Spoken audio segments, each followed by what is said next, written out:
their audio woken up and online. So I'll just give this a second for everybody to connect. If we can all be cameras off and on mute, please, that'd be fantastic. Otherwise, it's going to get very distracting for us. So that'd be amazing.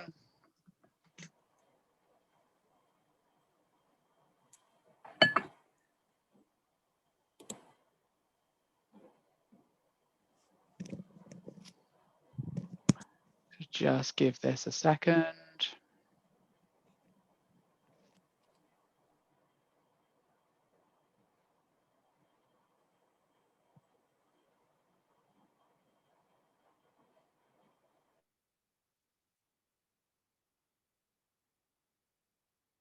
Okay, so I think everybody who's here pretty much is online. So guys, welcome along this morning. Thanks very much for joining our best practice session or masterclass session, or well, I think three of us are on presenting today, and we all call it something slightly different. So I'm just going to run through the introductions, a little bit of housekeeping. So my name's David Royale, I'm the Group CTO for Bytes. Presenting with us today is Jay Patel and Giuseppe Damiano. I will let them both introduce themselves later. Please keep yourselves on mute and keep the back end on mute to make sure we don't get any feedback or that kind of stuff. And please make sure your video feed's turned off. That'd be amazing. If you've got any questions, please submit them through the chat box and we'll tackle them as we go throughout the session. We have, as you can see, a quick code on the screen. That is for the feedback. If you're not sure about quick codes, and I would completely understand if you weren't, I will give you the proper link at the end of the session so you can give us some feedback.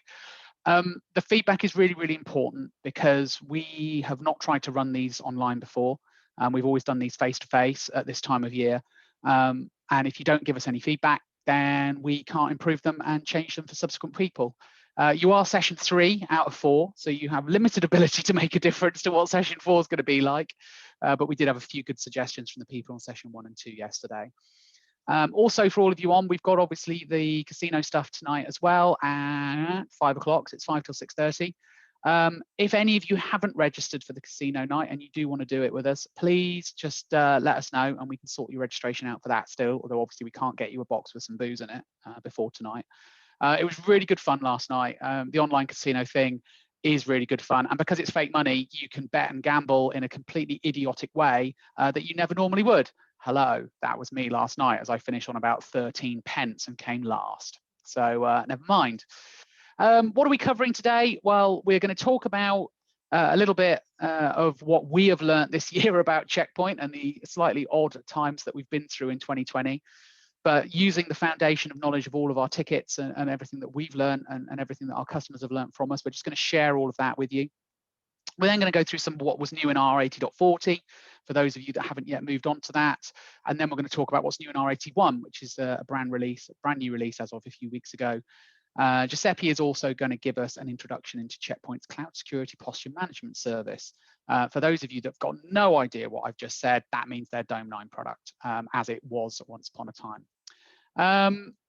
Before we get started, for those of you who don't know anything about us, I just wanted to let you know who we are and why we are here talking about Check Point today. Founded in 1999 as one person's idea. We were initially security partnerships, and then when Bytes bought us in 2011, we were Bytes security partnerships. And on the 1st of March this year, we were integrated into the main Bytes business. So we are now the security division of Bytes here within the UK. We're around about a £100 million business, which is largely irrelevant to everybody on the call's point of view. The important thing is that the security specialists that we were as Bytes security partnerships and security partnerships before that still exists and is still very much alive and well under the Bytes umbrella. In total, 65 security specialists have come into the main Bytes business. 15 security experts overlaying all of the corporate teams within Bytes and providing expertise on security to every single one of our customers. 20 pre and post-sales consultants providing services, and the direct-to-engineer support that has made us be a Check Point top-tier 4-star elite, as it was, now elite partner for more years than anybody else in the UK. What that means, for any of you who don't know, is that we solve 84% of our tickets in-house without them ever going near Check Point.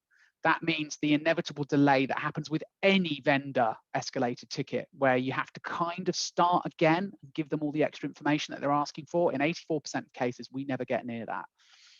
And when we do have to escalate to Check Point, we go straight to R&D, and generally to people that we know in R&D and that we know in Israel, because all of our support engineers have been to Israel over the last few years and have been going annually up until this year, obviously, as have most of our professional services guys. And that puts us in a really, really strong position to provide the best level of support that we can for you as our customers. In terms of professional services, obviously, we delivered over 460 days across 7 consultants last year. Check Point is our biggest vendor in terms of support and consultancy services. But the really important part of it, from my point of view, is that they do all overlap. So the consultants are available to the support team for escalation when the support team trip over a problem. And also, we have a very tightly joined up process in terms of the handover of projects when we've completed them for our customers and the support team knowing about them. It is genuinely joined up. If you log a ticket on a solution that's been implemented by us in the near past, the support team aren't going to sit there and treat it in the same way as if you've done the work yourself or if it'd been done by somebody else. They will be able to reach out to the engineer and they'll be able to join the whole solution together for you. The final piece that I just want to flag is our cyber consulting division. This is something that has been around for about the last 18 months, 2 years. It's now part of the overall security business. It was a slightly outside of the security partnerships business and was part of Bytes before. But this gives us pen testing, it gives us forensic investigation, it gives us the ability to be a PCI QSA, it gives us incident response, it gives us cyber essentials and cyber essentials plus auditing and certification, it gives us virtual CISO, all sorts of stuff. But when you take into account the professional services implementation team, the support team, and the fact that we can do all of this, pure cyber consultancy work around the areas that are on the screen, I really do believe that we have a proposition that is absolutely competitive, if not surpassing any other reseller that does security in the UK market. And you can kind of see the whole sort of wheel of what we're offering there and how it all fits together. So there shouldn't be anything that we can't help you with. Obviously, there are certain areas that we're not experts on, but where that happens, we have the engine of Bytes within us of licensing and procurement. So we can definitely deal with and sort the procurement and all that kind of stuff. Jay has invested a significant amount of time working with partner consultancy service companies this year to make sure that we can provide services in an effective manner for any product we don't know a million things about, because you can't know every single product. We have managed security, and obviously we have the support underpinning all of that in the middle. So that's a little bit about us. I'm now going to hand over to Jay to get started with the demos. So the one thing I will say, everybody, is that this is all live demo. There's very little in here. If we can all have cameras off, please. That's very distracting for us as presenters. So if we can have cameras off, that'd be great. Let me just turn that off. There we go. So a lot of hard work's gone into this, but there is always the potential for me to have to dance just for a second. We will kind of take a break from it halfway through for the cloud security posture stuff. So Jay, over to you. Thank you. Please do ask questions, everybody. Do ask us questions as we go along. Don't be quiet. In the first 2 sessions yesterday, nobody asked a question in the first half and saved all of them for the second half. If we can disperse them throughout the session a little bit, that'd be amazing. Right, Jay, I'll shut up. It's all yours. Cool. Perfect. Thank you. Right. Morning, guys. It's good to see some familiar names in there. Hope everyone's doing well. Okay, so before we dive in and start looking at the lessons learned and the best practices around remote access specifically from everything that we've learned in the last few months, what I'd like to do to kind of set the scene and remind everyone is go through the security, the VPN clients that Check Point have available in terms of all of the varied options you have. Now, obviously, there's a fair few on here. Now, bear in mind, ultimately, there are 3 basic VPN clients. First one, which is the Endpoint Security VPN. Now, for those of you who've been working with Check Point long enough, will probably remember this as a secure client.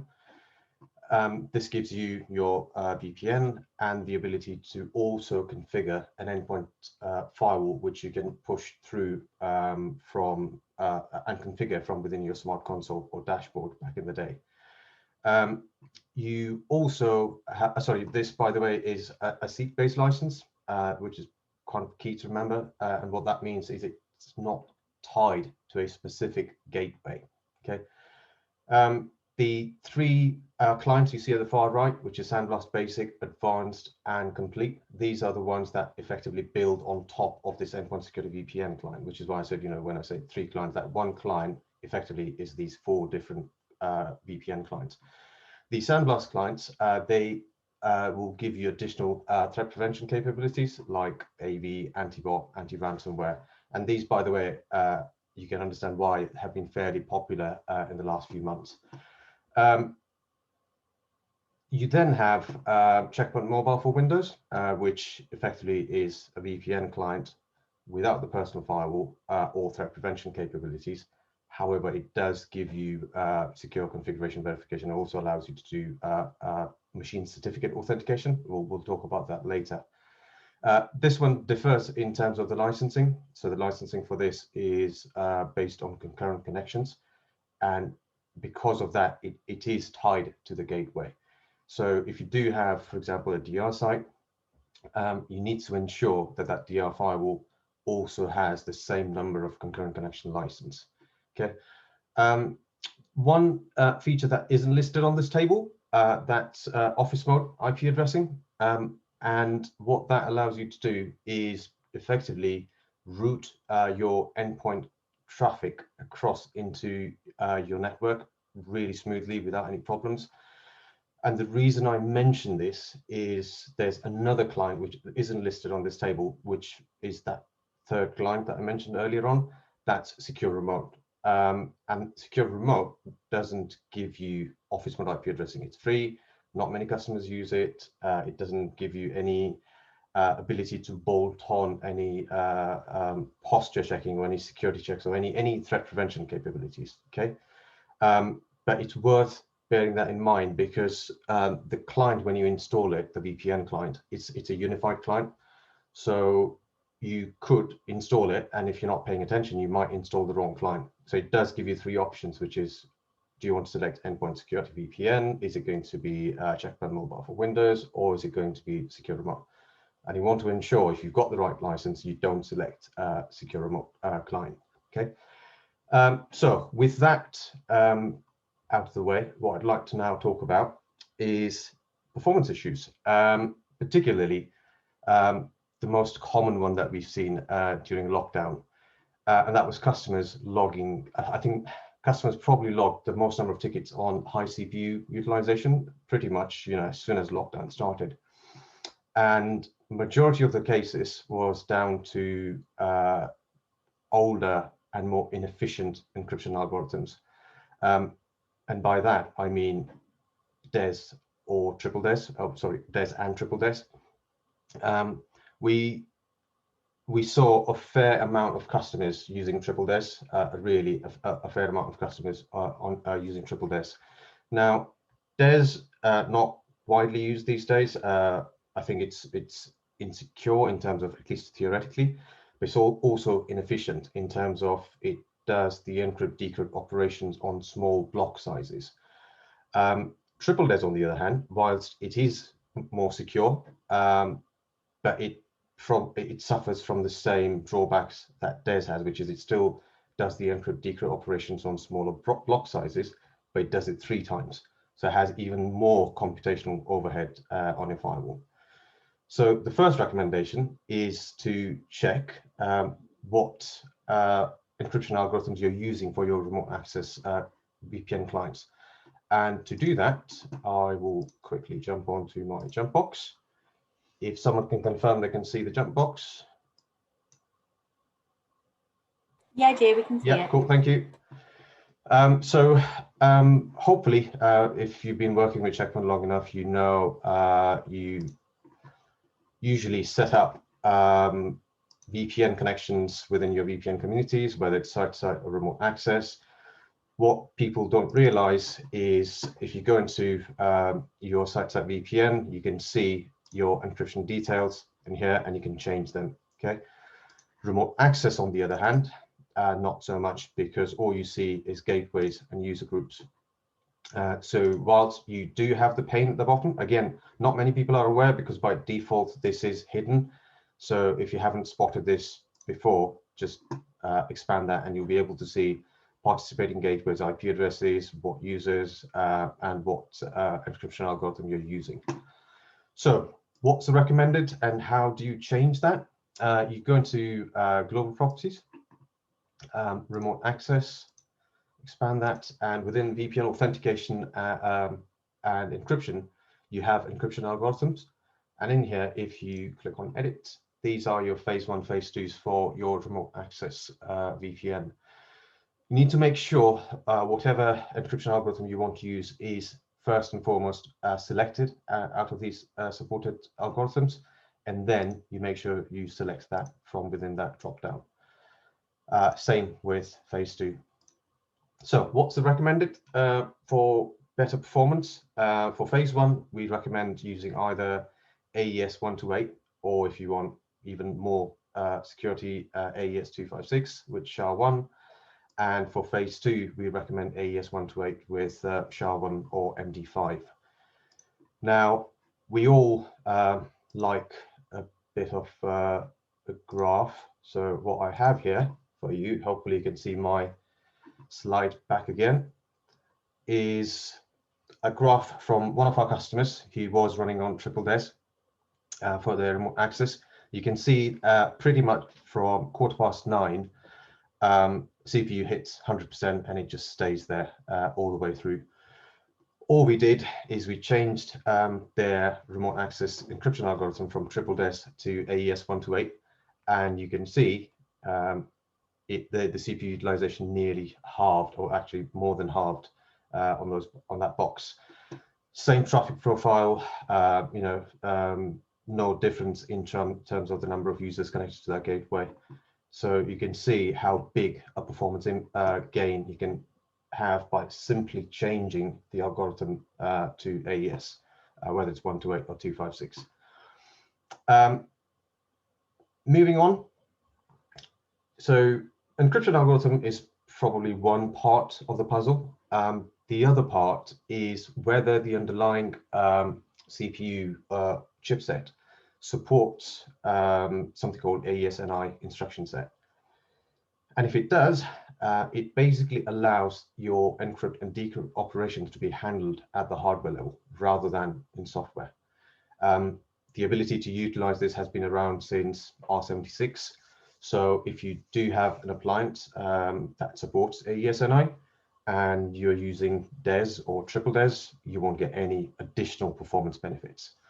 However, if you are using AES, you get even better performance because it then performs all of the compute intensive operations at the hardware level. So let's look at this table. So this table here hopefully summarizes what I've mentioned in the last slide and this one, which is, so where it says 100%, so take that as the baseline. So 100 is effectively the baseline. Number lower than 100 is slower, and a number greater than 100 is faster.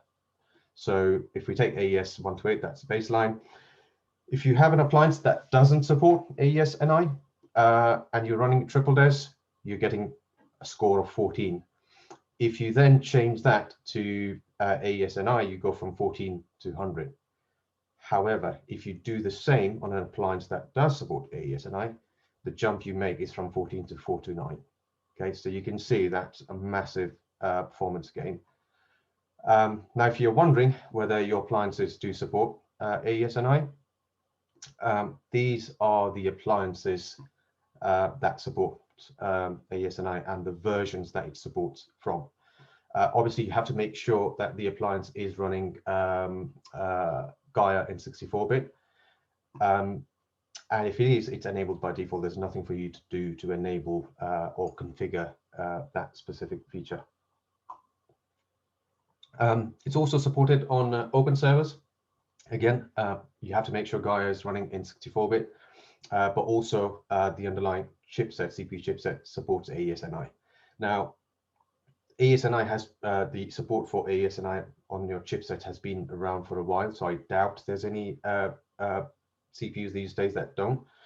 But if you are in doubt, one way to check that is if you can cat the output of /proc/CPU info, and you grep for the word AES, that will tell you if that chipset supports AES. Literally be a string of flags that gives you in the output. It will tell you if it supports. But like I said, most newer processors, they all support AES-NI. So that's, we've talked about encryption algorithms, what ones you need to be on, how to ensure that you're getting the most out of your underlying hardware is to ensure that you're running an appliance or an open server that supports AES-NI chipset. Okay. Now, this one shouldn't really be an issue these days. I mean, you know, you shouldn't be on 77 on any of your appliances or management server. But as we found, as we entered into lockdown and, you know, customers were ringing in with issues around performance, we saw there were still a fair few customers who are running 7730. So not only is 7730 end of support since September 2019, if you are still running a gateway that's on 7730 and it's terminating VPNs, and when I say VPNs, not just remote access, even site-side VPNs, bear in mind that pre-8010, VPN traffic was bound to a single core, okay? And that meant literally that became bottleneck. You know, these customers who rang in up until lockdown, their 7730 gateway is absolutely fine, not a problem. But then obviously those boxes weren't dealing with the amount of encrypt decrypt operations that they suddenly had to when everyone started working from home. So then we started seeing problems around, you know, dropped connections and latency and all sorts of issues. So 8010 onwards, Check Point introduced a feature called IPsec VPN multi-core. And what that does effectively is it allows the firewall to spread your VPN traffic across all of the Core XL firewall instances. So it's handled much more evenly as any of your connections flowing through a firewall. So VPN wouldn't be any different. If you are curious of checking what the distribution looks like, it's running that command, and rather than just show it on a slide, I'll show you what it looks like in person. If you just bear with me, I just realized I didn't have my session connected to the firewall. So give me 2 seconds, guys. Do that. But effectively, whilst I'm restarting that session, keep there with me. What you can do, by the way, is make sure that if you are on 8010 and you have the ability to run this command, or if you run this command, this will show you whether the VPN traffic is spread across the cores. So if you run VPN TUM stat, there you can see, so that's, I know this is a 16 core box with 14 Core XL firewall instances, and that's a fairly even spread of the VPN SPIs, and that's both remote access and site-side VPNs across all of the instances. So that's what it should look like. If on the other hand, if you were running on 7730, all of that would have been on a single core. So it didn't matter if this was a 14 core box, Core XL from a Core XL perspective. So that's VPN stats.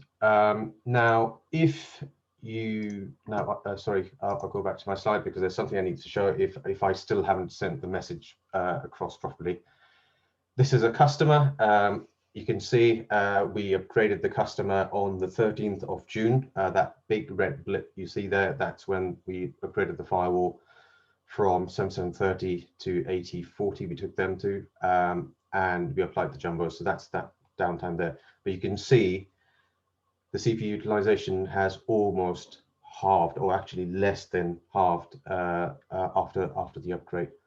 The graph is also plotted on a 1 hour average interval. So what you don't see is the CPU spikes across that box throughout the day. And you can see post that upgrade, the only spikes you see is probably those nightly backups or any transfers. So again, takeaway here from my perspective is, if you do have any firewalls running still on 7730, please try and get that upgrade to 8040 as soon as you can. Okay. This is an interesting one. So if I don't know how many of you are running Check Point firewalls on open servers, we do have a few customers running that.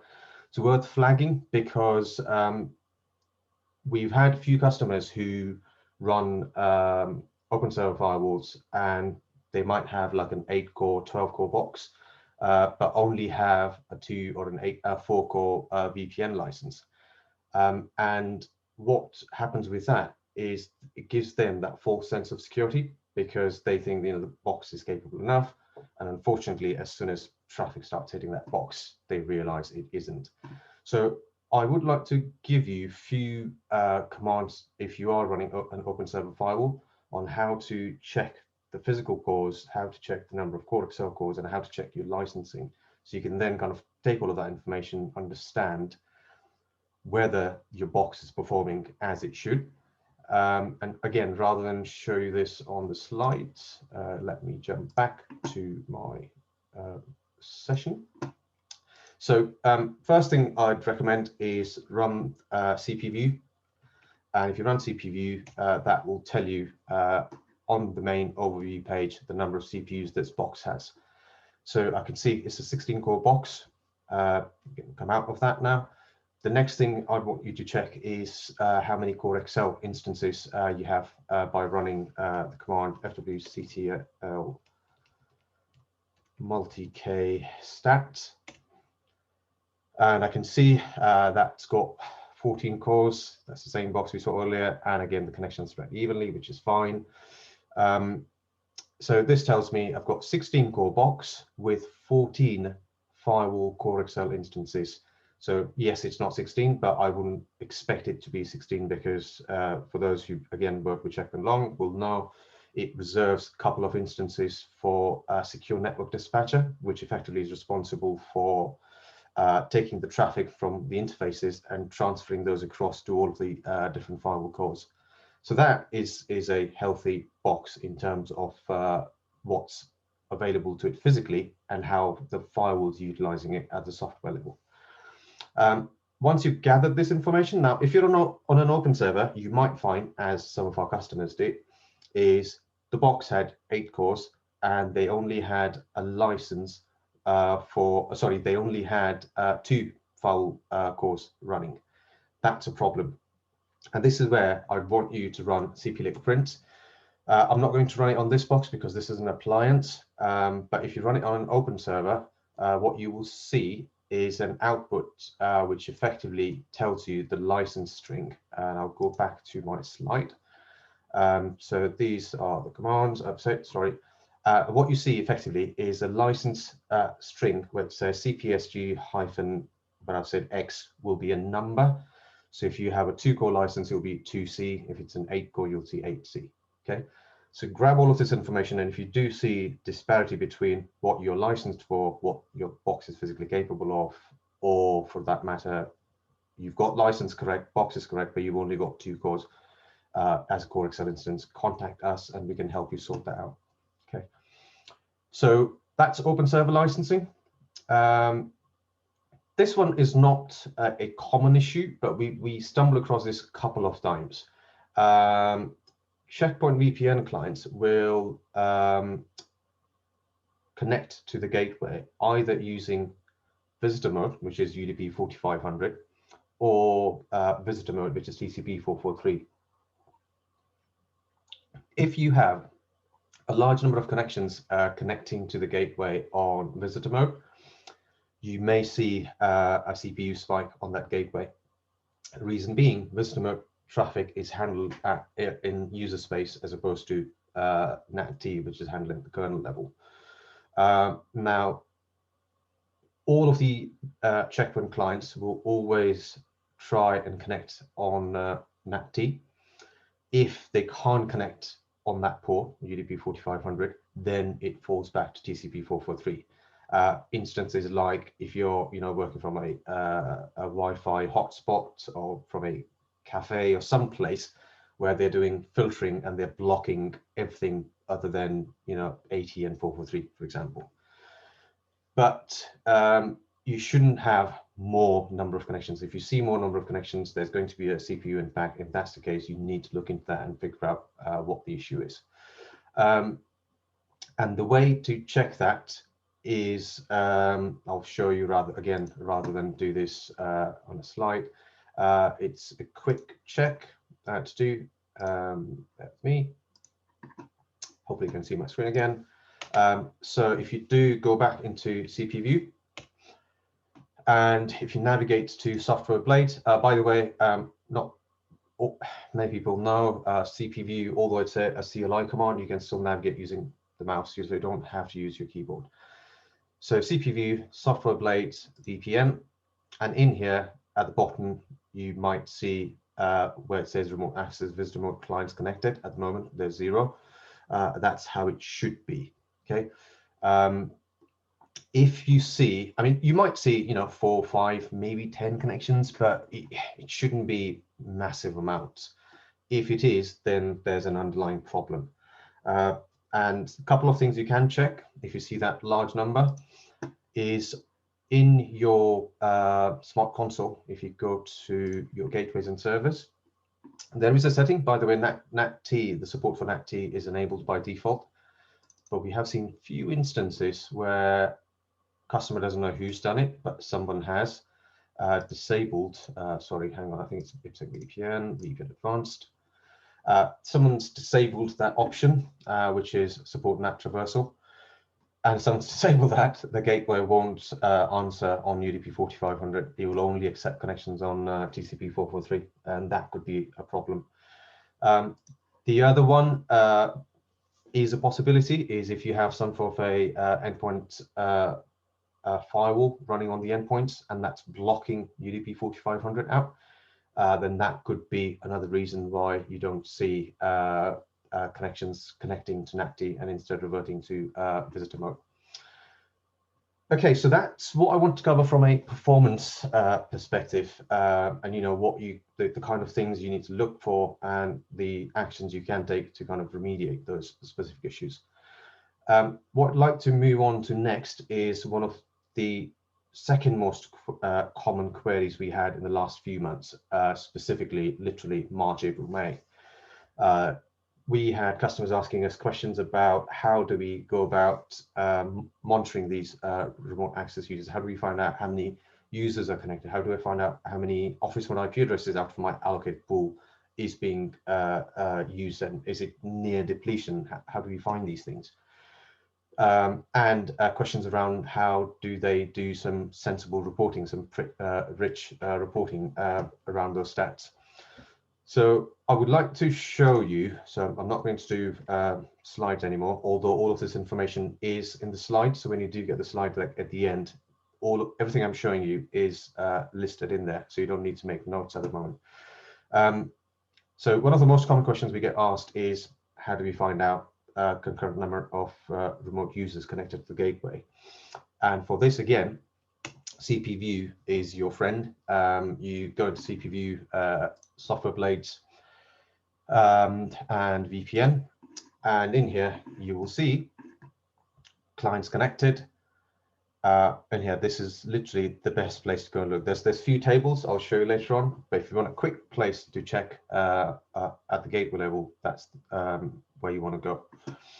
You might see a discrepancy between clients connected and Office mode assigned IP addresses. You can see at the moment it's 259 and 260.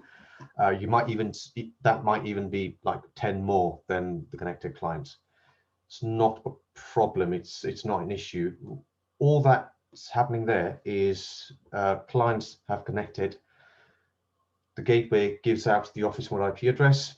and if the client disconnects, it will still hold on to that office mode IP address for that specific user for a certain period of time before it releases that IP address. Okay, so that's absolutely normal. It's nothing to worry about.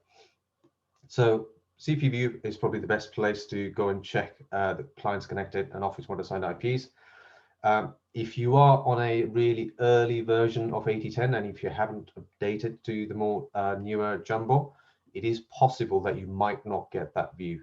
In that case, you can still get the data from this table. So it's FW tab -T, not connections, users C _ users -S. Okay, if you do that, that will show you the concurrent users connected to your remote access VPN sessions. Similarly, if you do FW tab -T OM assigned IPs, again -S for summary, that will give you the office mode IP address allocation.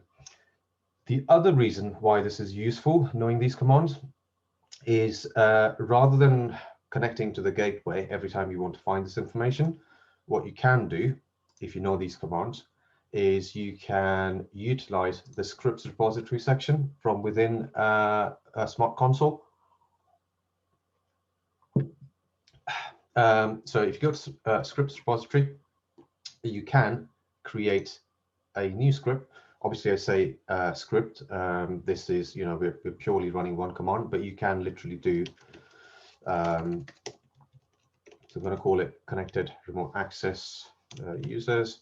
I'm going to basically put the same command we put there. So after tab -D user C _ users -S. Okay, and okay that. Click on that and run. So when you before you run a script, make sure you've highlighted the correct gateway. It will tell you what gateway you're running this on. Run that. It runs away in the background, and once it's done, you'll be able to view the output. This is on a different firewall, which is why you're seeing the value of 0 as opposed to 259, which is what's on the other firewall. But you get the idea. So again, really useful. Now, these obviously give you, kind of the quick and dirty way of getting the information you want from the CLI, from within the scripts repository. This still doesn't give you the rich reporting which some people want to be able to give to their line managers. For those of you who have smart events, what I'd like to do is show you how to create a view from scratch and how you'd go about setting it to give you the information you need specifically around remote access. So let's call this CP RA report. And once you have the report, the first thing you want to do is filter at the top level before we go into creating widgets. Okay, first and foremost, what you want to do is create a filter, because what this allows you to do, it narrows down the information that you're looking for at the top level. So anything, when you create the widgets and graphs and anything, they're not going to show you stuff that's not relevant to that specific report or view. So the best way to do that for remote access stuff is make sure you lock this down to your office mode IP addressing. So in my case, it's 172.16.10.0/24. And then also narrow this down even further by the blades that you want reporting on. Now I need firewall, and I would like mobile access because that's the VPN client I'm using. I'm also going to go for URL filtering because customers request this information, and app control. Okay, so I'm basically at the top level, I'm filtering at the source of the office mode IP addressing and just those 4 blades. Okay, so do that. And now let's create a few widgets. Now, the most common things that we get asked about is I want a report that shows me concurrent users connected over a period of time, traffic sent received by the clients, the duration someone's connected for, which is a bit tricky. I'll show you that. And usage by blade, okay, which is the reason why I've added those blades. So what you start off with is, now that we have the top level filter, create a widget, and I'm going to go with timeline for the concurrent users. I'm going to call this current users, and I'm going to change the values to be user count, because we want it to give us the indication of the number of users that were within that time frame. Now, obviously, this is my lab environment, so it only has me connecting every now and then. So that's what you see there is the count 1. But if you run this exactly what I'm doing in your environment, you'll get the number of users that were concurrently connected on that specific day. Next up, let's create another timeline for, say, traffic received. Okay, so do traffic received. Do that, and this one I'm going to lock this to traffic received bytes sum. Okay, so that's the amount of traffic that was received. Now, what I need to do, by the way, is I would like to create another widget for traffic sent. But rather than create this from scratch, what I'm going to do is copy that and paste. Okay, and then I can go and modify that to say this one I want on traffic sent. Okay, and go call this sent. Okay, so that gives you concurrent users, the traffic that was received on that specific day from a remote access perspective. So this is all traffic sent received purely for the office port IP addresses. Okay, so this gives you as true a representation it's going to be for that the remote access clients. The last one that I'd like to show, this is a bit tricky, and I'll explain why. So this thing about you know, people wanting to know how long someone's been connected, the kind of data you use. There are a few things you have to bear in mind in terms of whether you're collecting that information and how Check Point is able to present that. So you just need to be mindful of that. So for this, creating a table, first thing we need is user. So I'm going to go with user. Then I would like to know blade, because I would like to know the traffic by blade, especially the ones that are filtered at the top. With this, you need to make sure that you do select show each value on a separate row, because otherwise everything is going to be jumbled in. And you don't really need a summary row. Okay. Okay. Oh, sorry, didn't want to do that. Go back in. Not done yet. Next up, you want duration. Okay. And I'm not going to change this because I want you to see the problem for the moment. So duration. The other thing I'm going to go with is total traffic total bytes. Okay, and this can be by blade. So I'm going to move this after that. I'm going to move this after blade. And another one is browse time. Okay, so this gives you ability to view specifically around app control and URL filtering. This one is an interesting one, which is just time. Okay, this question about how long was someone connected for, you'll get that from the time value. Okay, so obviously this is 7 days. This data here might be useful for 7 days, but when you want to do that data around specific usage for users, it doesn't really work on 7 days. I'll explain why. Let me first change this. So I'm only doing this on a time frame of Saturday to Saturday. Okay. So first and foremost, you can see already the duration is 176 hours for 1 day. For URL filtering, Blade is 97 hours. Clearly, that's not correct. The reason being, and this is why you need to understand how Check Point calculates duration. Duration is calculated based on session information. Okay, so only if you're logging session information, not just connection, which is what you by default log for most of your firewall connections. But to fix this problem, it's easy. But I wanted to show you the problem because that happens by default. So you want to go into duration and go into advanced and change that from sum to maximum. Okay. See if you okay that. Now that's more sensible. So duration now is 6 hours 40 minutes, 3 hours 20, 3 hours 20. So that's more sensible. So what do I mean when I say session logs? Is if you go into policy. Now, obviously, my policy here is a unified policy, which means I'm not just doing firewalling, I'm also doing app control, URL filtering, all of that within the same policy. But irrespective, even for your firewall policy, which is probably just doing firewalling in the first layer, and you've got additional layers for app control, URL filtering.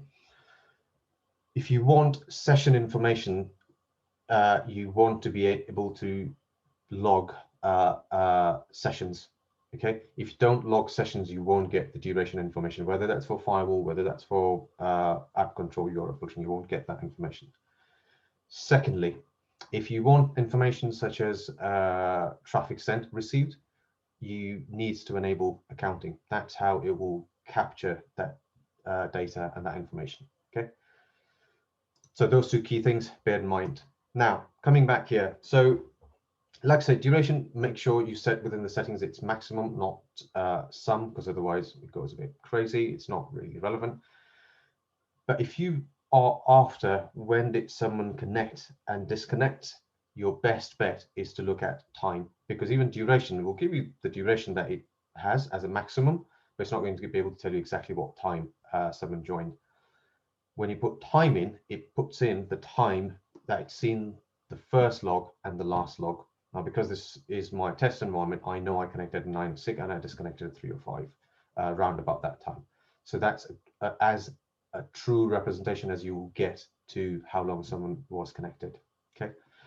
And browse time, you can see you don't get browse time for firewall because browse time is calculated on sessions for app control and URL filtering.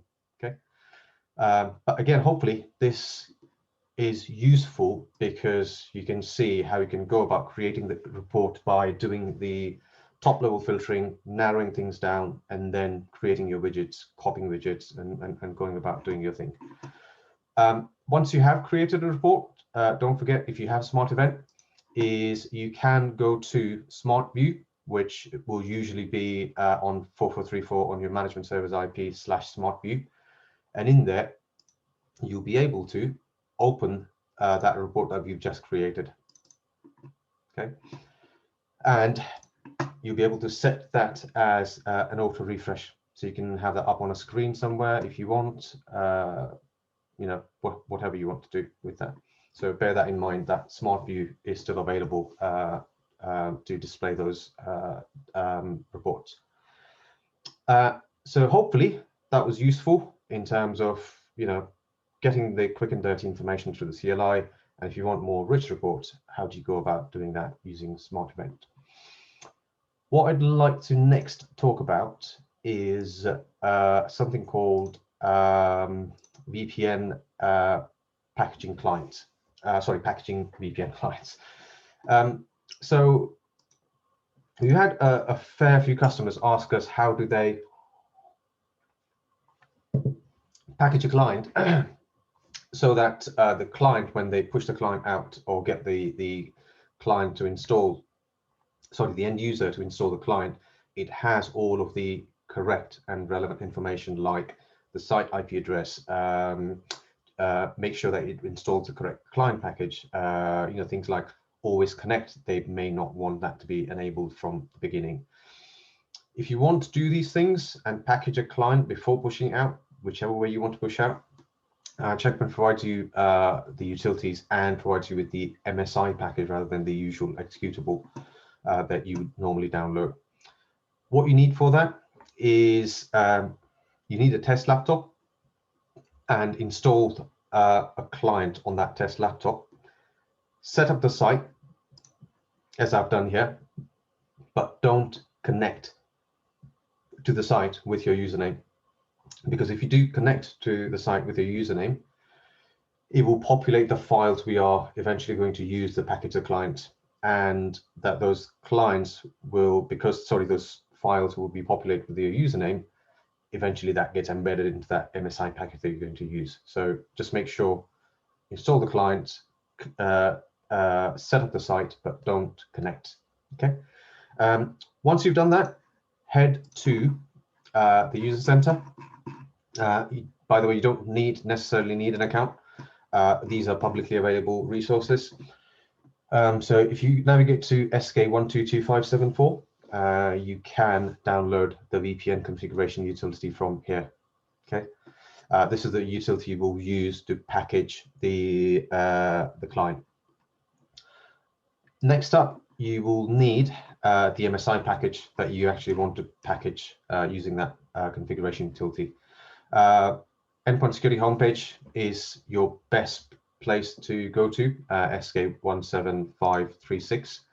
And on here, you will see there's two clients. You have the recommended client and the latest client. And depending on which one you want to go for, click on the link for that relevant client release, takes you to that page. And on that page, you want to go down to the standalone clients downloads and download the MSI package, which is for remote access clients for smart dashboard managed clients. Okay, this is key. What we're doing here, what I'm showing you, is for VPN clients that are managed by your smart console, your smart dashboard, or your security management server. This isn't about creating clients using the endpoint server. That's a completely different process. That's more endpoint server manager, where you can deploy rules and tools and all of that along with other blades. So download the MSI package, and once you have downloaded these things, I would place them all in a single folder, which I've done here. So I've got the VPN config utility and I've got my MSI client. These two files you see here, you need to collect these files. We need these files from this path once you've done the install on your test laptop. So C program files x86, checkpoint, endpoint connect. Copy these two files into that folder, because otherwise they'll be kind of protected in that folder. You won't be able to access it when you try and run the utility. Once you've copied them, run the VPN config utility. I tend to run it as administrator because I've seen if you don't, you can't create the file. And then point it to the MSI package. You want to replace the track.defaults and track.config, because this is what contains your site information, like the IP address of your site. And once you tick those, you want to go and point it to track.config and track.defaults. Okay. Next thing you want to do is go to advanced and make sure you select the correct client that you want to push out. So it's going to be Check Point Mobile, Endpoint Security VPN, hopefully not Secure Remote. So in this instance, I'm going to go with Check Point Mobile, go back to General and save that file. Okay, give it a name. And you will have an MSI package that's built custom with the site information. Now, if you wanted to tweak any settings before you package this file, so things like the most common one is people don't want always connect turned on by default, you would need to modify the file track.config, okay, before you package it. But track.config by default is obscured, so you can't modify it. So what you need to do is you need to shut down the client, the VPN client. So you do shut down client, and then you go to services and you stop these services. Okay. stop the services, and then you'll be able to open these two files, so track.config and track.defaults. The reason you need to open track.defaults is as I said, track.config is obscured. You need to change the value from 1 to 0. So 1 is obscured. If you change it to 0, that then makes the file unobscured. And then you'll be able to see the file and be able to make the changes that you want. Once you've made the changes, save the file and basically do exactly what we did earlier on with the VPN config utility. So copy the files across to that folder and package that file. Okay. And that effectively your file is ready to push out to the client. You can, by the way, if you wanted to, also upgrade packages for your existing clients through the gateway. It's a little bit more involved process, so I don't want to go into too much detail there. But effectively, you can create a package in a cab file version. In fact, it's that cab file. So you download that cab file, you have to extract certain files out of that cab file and place them in a specific folder on the gateway. And then when the clients connect to the gateway, they see a newer client and it will prompt them to upgrade the client, maintaining their settings. But like I said, it's a bit more involved. If you do have a requirement, please do get in touch with us and we'll happily help you navigate that. So that's packaging VPN clients. The next thing I want to talk about is secure configuration verification, which I kind of slightly touched upon in my first slide. What many people don't realize is both Endpoint Security VPN and Check Point Mobile for Windows gives you the ability to do some form of security checks or POS checking on the endpoints that connect in through the VPN to your organization. Kind of checks you can do is things like, is the version of OS what they should be on? Is a specific Windows patch installed on that specific that client? Is there a registry key that exists within the registry which only corporate devices should have? So there's certain level of these POS checks that you can do. There's many more, by the way, and like I said, it's there, it's included as part of that license. So I'm just going to show you quickly how you go about enabling that specific feature. First and foremost, what you do is you need to enable this at within global properties to begin with. Okay, so if I go to File, Global Properties, Remote Access, and go to Secure Configuration Verification, you enable it here. Okay, and then you would specify the action you want to take if the client is not compliant. So do you want to block the connection or do you want to allow the connection? Equally important is you want to make sure that you generate logs so that the log comes back in to the system, into your smart console. So you know something's happened with a client and the reason why they haven't been able to connect. And equally, make sure you notify the user so they get a pop-up. Okay. By the way, once you've configured this, the checks on the client happen every 15 seconds. And I'll do a quick demo and I'll show you how quickly that happens. So once you've enabled it within global properties, the next thing you need to do is on your firewall, you want to enable policy server. So this is the element that effectively enforces the policy on the endpoints. Okay, so make sure you enable that. Once you enable policy server, you need to create a desktop security policy. Now, doesn't necessarily mean you need to create one that you need to apply. It just needs to be a couple of rules, even if they're disabled, and you push them to the endpoint. Okay. Desktop policy is still configured through dashboard, so you do need to navigate to dashboard. And once that loads, you will see all I've done is created two rules, one for inbound, one for outbound. And I've made sure that I've created them in a way that even if someone accidentally enables them, it's not going to cause an issue, because all I'm saying is my internal encryption domain is the only thing that can connect in to or is allowed in to the remote users, and the remote users are allowed outbound to anything. Okay, but I've then disabled them because I'm not using the desktop security policy.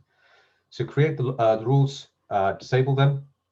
By the way, you need to push the desktop security policy only once you've configured SCV, you configured the file, and you need to push it once. Once you've pushed it once, you don't need to push it again unless you've made a change to the SCV config again, or if you've done an upgrade to the management server and or the gateway. Okay, but other than that, you only need to push it once. So we've done all of that, and then you would effectively, all that remains now is to configure this on the management server. So management server, okay, sorry, I hadn't reconnected. Connect.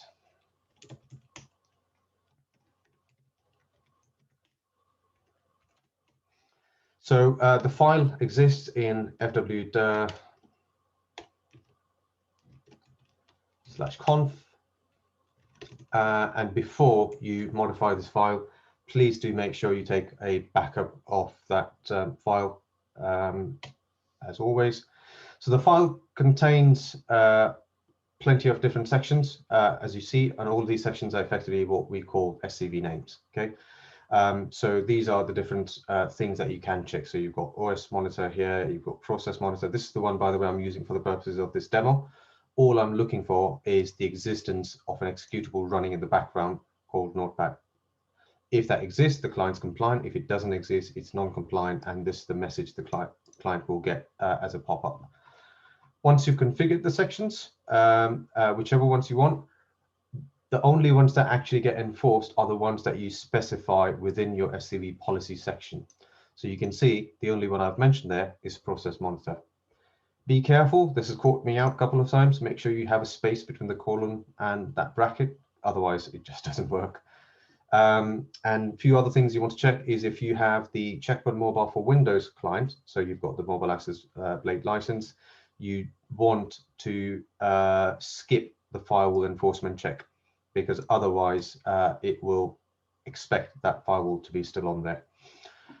Okay, and once you've made these changes on the management server on this file, and you've made the changes to global properties, the gateway in terms of the policy server, you've created the desktop security policy, you're effectively ready to push a policy. Okay, and like I said, when you do push a policy the first time, you have to make sure you push the desktop security policy.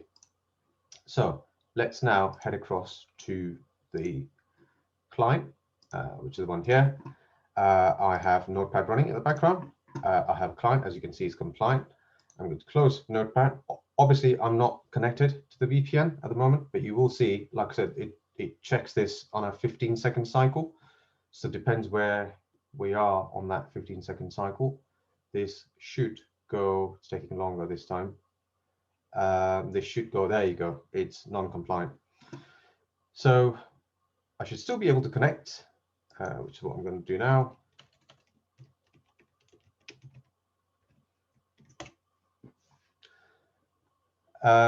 And once it connects, let's see if I can access any resources.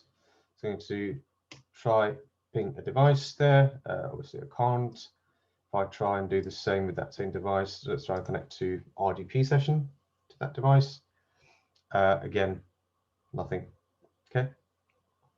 So although I'm connected to the VPN, I can't actually connect to anything behind. So you can see plenty of encrypted packets, nothing being decrypted back. So if I, no, sorry, I don't want to disconnect. If I now go and start Notepad, and hopefully any second now, it should clock that the application is running. There you go, client's compliant. If I now go back to command prompt, there you go, connectivity is restored. Same hopefully with that as well. Yep, that's working. Okay, so you can see it's fairly simple to do and achieve. And in terms of once you've deployed this, if you do want to check the logs, what you need to ensure is that your log traffic, sorry, your column profile within Smart View, you've changed that to VPN, because if you don't change the column profile to VPN, you don't get the additional column, which is SCV message. information, and you need that because you can see here that traffic there. If I open that, you can see drop, and the reason it's dropped is because client configuration is not verified. Okay, so it gives you that context. If you try and search for this in a normal firewall profile or the access control profile column, you might not find this information that easily. So make sure in the VPN column profile, and you'll be able to see this information. Okay, so that was SCV. How am I doing for time? Dave, You're all right at the moment. About okay, another 5-10 minutes for Giuseppe to start. We'd be pretty much the same as yesterday morning. Okay, perfect.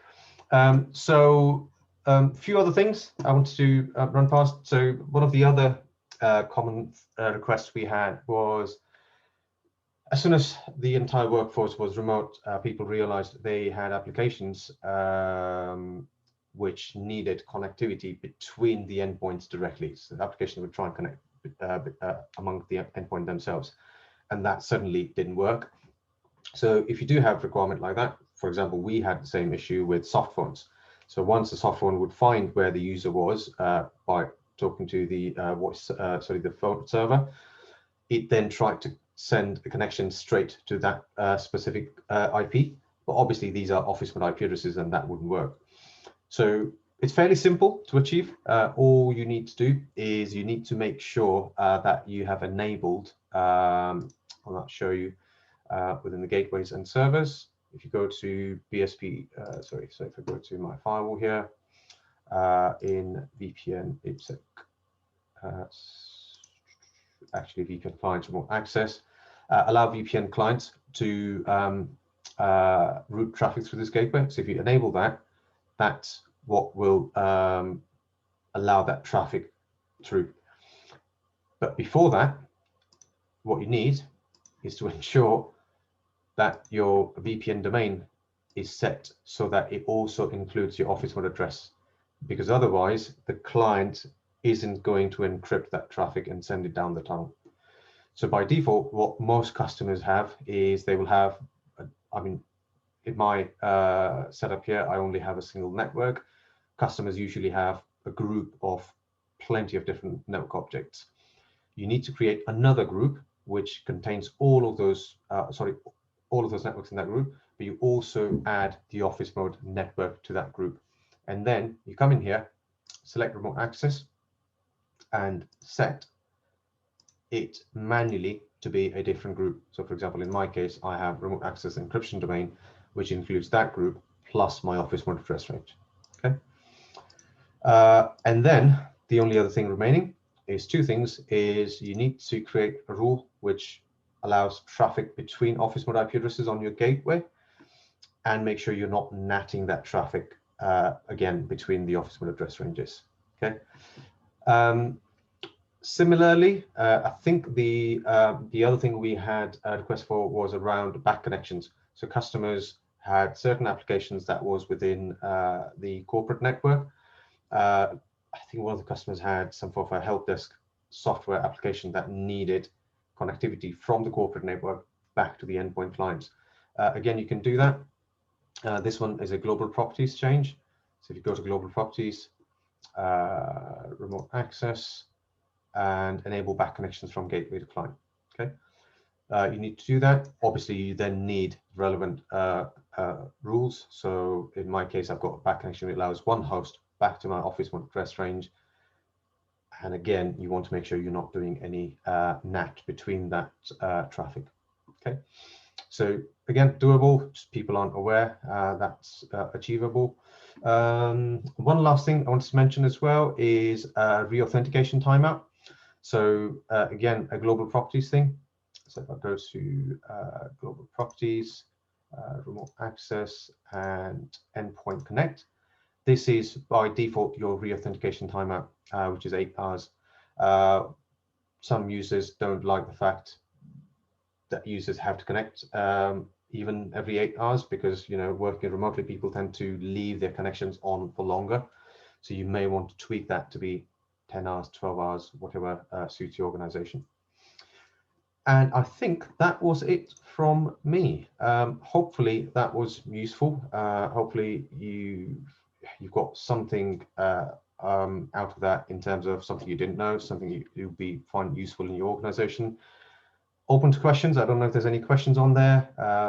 So yeah, there are not any questions at this moment. They have been as quiet as yesterday's group was on the first session.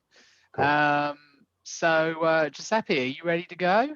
I'm ready to go indeed. Thank you, David. I'll take it from here. So let's do a bit of flight control checks. I trust you guys can hear me and see me, and I'm going to go ahead and try and share my screen so I can also... We can definitely see you and hear you. So, David? Yes. Sorry, Richard here from Crown Agents Bank. Apologies, I came in late to this morning session, but I've got a couple of questions for Jay. I could take that offline with Jay, if you don't mind. Yeah, so Richard, we allow Giuseppe to continue. If you can just ask them on the chat, all questions need to go into the chat, please, and then we'll address them as we go through, and that'll be the best way of doing it. All right, then, that's cool. All right, no worries. Yes, bye. Perfect. Dave, one last question, please, for you. Can you see the first slide of my presentation? I certainly can. Fantastic. Thank you very much. Good morning, everyone. My name is Giuseppe Damiano. I work in the pre-sales, in the cybersecurity pre-sales team at Byte, and I've been asked to take you on a short journey. I'll be around 20 minutes or so. About a topic called cloud security posture management, which we've seen increasing lately around. So I want to do so by setting the scene and bringing context into my discussion, sharing a challenge that I believe has affected a lot of people using cloud environment lately, and then finally describing a solution in the final part of this presentation. So in terms of setting the scene, guys, clearly the topic is cloud, and specifically cloud security, and why it is important that you all are aware of certain things, particularly the stuff that I'll be covering towards the middle and the end. But setting the scene for me is about talking about a little bit about the past and the trials and tribulations that many organizations have gone through in their journey towards shifting assets into the cloud, the digital transformation as most described. Mostly around the fact that they had to ascertain that effectively the cloud is not anything different than a data center owned by someone else that you subscribe to. Literally, that's what it is. It's called cloud because of the global presence, but in all effect, it is a data center. Also, the cloud provider isn't responsible for all the security. Okay, there is an element to share responsibility, and most, if not all, the cloud infrastructure provider have now produced documents specifically highlighting in details who's responsible for what, where, and when. So hopefully there should be no more doubt over that. But also, I often get asked by my customers, how much security does the cloud require? And again, the cloud is not different on that perspective from your other network types, from your on-premises, for your other data centers, and so that you should have security in a matter proportional to the criticality, the importance of your assets. Okay, if the cloud is only containing test environment, then perhaps basic security will do. If the cloud contains production, corporate secrets, anything which is important, anything which if lost would be of extreme damage, then the necessary advanced security solutions are there. But most important, we need to stop having misconceptions about the cloud, and there have been a few. The point that I'm trying to make, ladies and gentlemen, is that hopefully no one anymore will understand, will skip having a proper cloud security strategy, proper decision-making process in terms of what security to have into the cloud. And hopefully the finger up in the air to decide what's good and what's not will no longer be the case.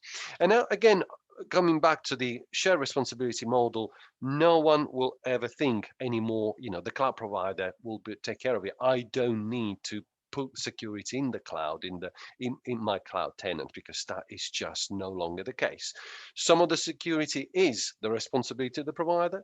Other details are your alone.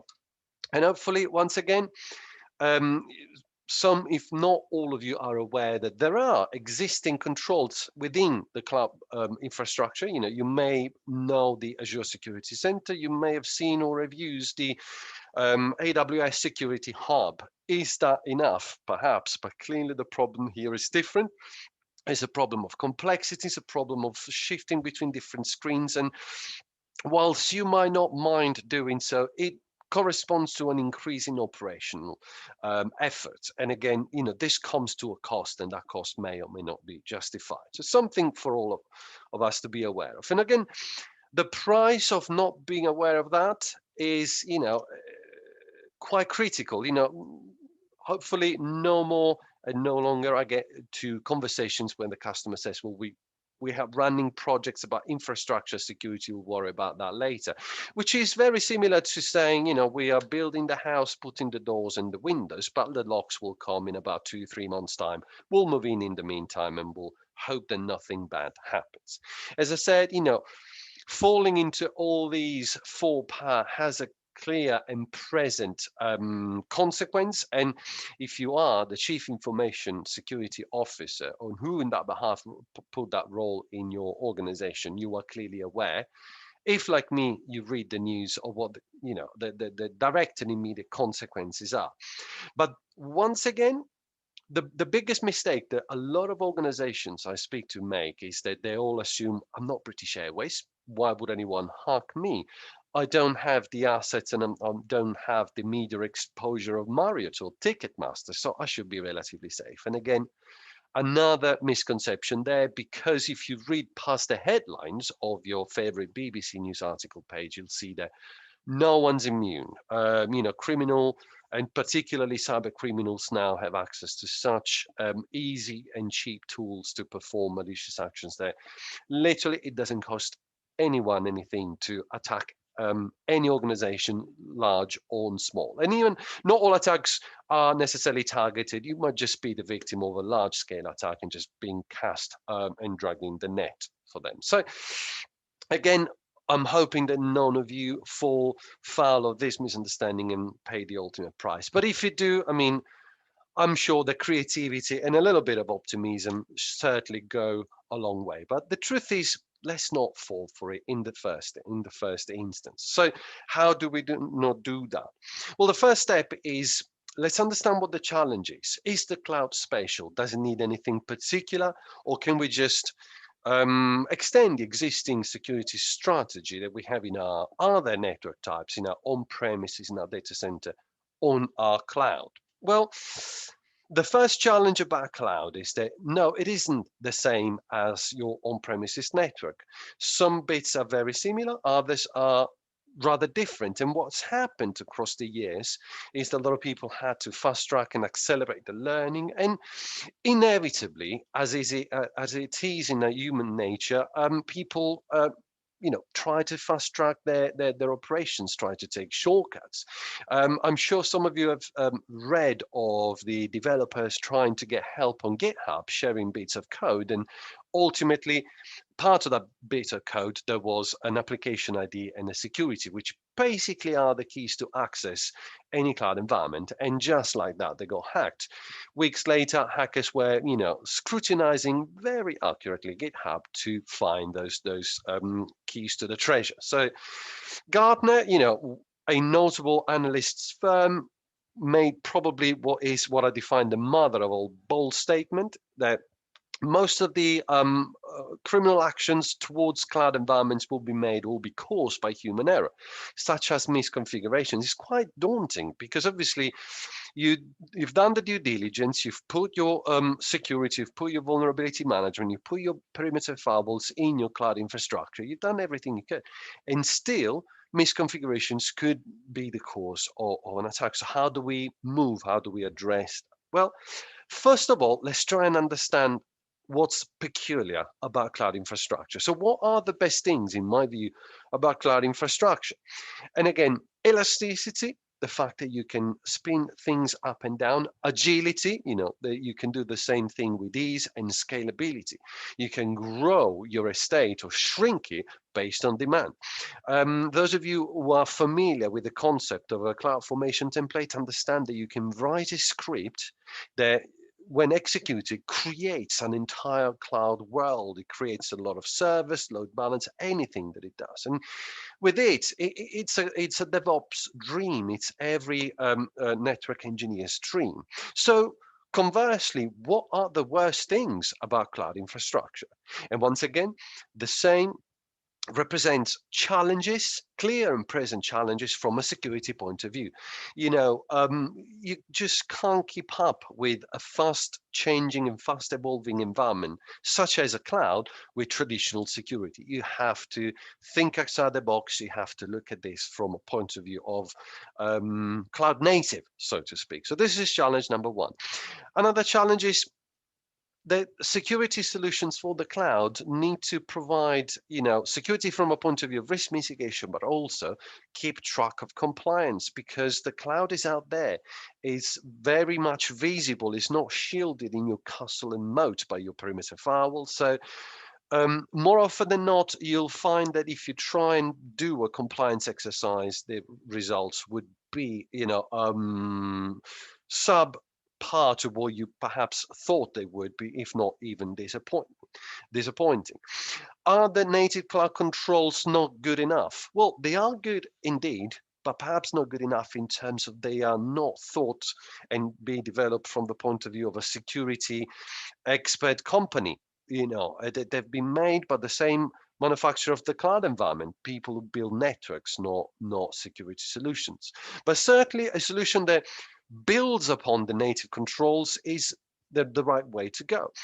Ideally consumed as a service, because at this day and age we are, we have small teams, shrunk resources, and we can't dedicate hours and hours to managing, maintaining, supporting, and patching. So as a service is a way to sort of consumerize it, but leverage a service, take advantage of a service without all the hinder and the stuff you have to do. And obviously, the challenge is whatever security solution must support all the major cloud platforms, because otherwise, why not stick into what Azure, AWS, or Google provides? So the architectures are evolving fast, and whilst the early stages of cloud infrastructures were pretty similar to what your virtualized infrastructure, they had SQL servers, they had load balancer, virtual machines built with the entire stack from the virtualized hardware layer, the OS, and ultimately the application.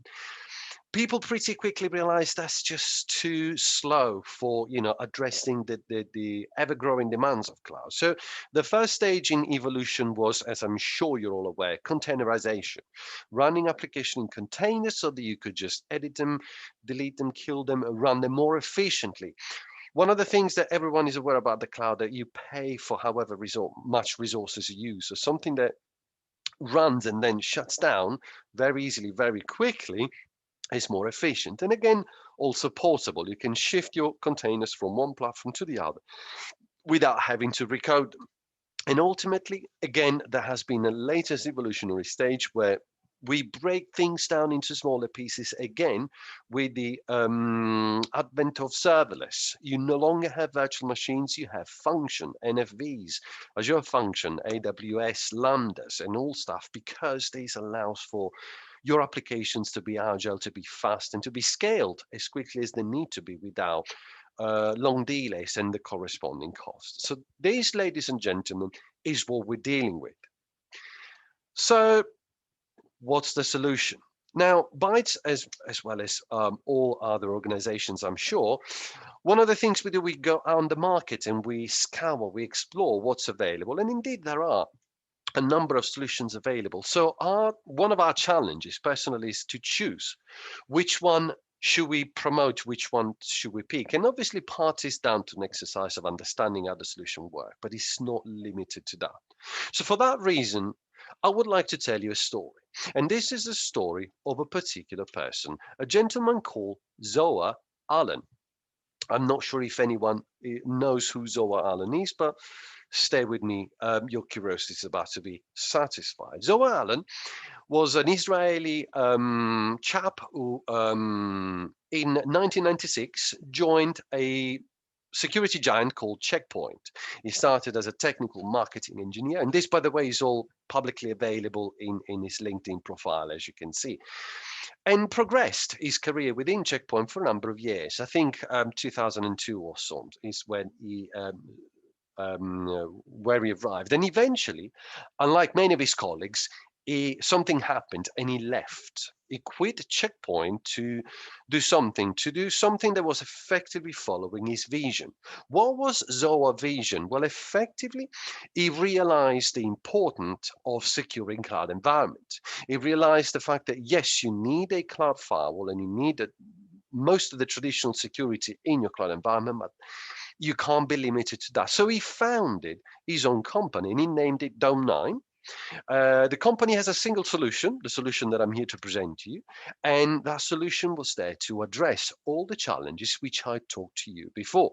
He spent around about 8 years between October 2010 to October 2018 promoting Dome9, selling it to all the major high-profile organizations he could reach until something else happened. What happened in October 2018?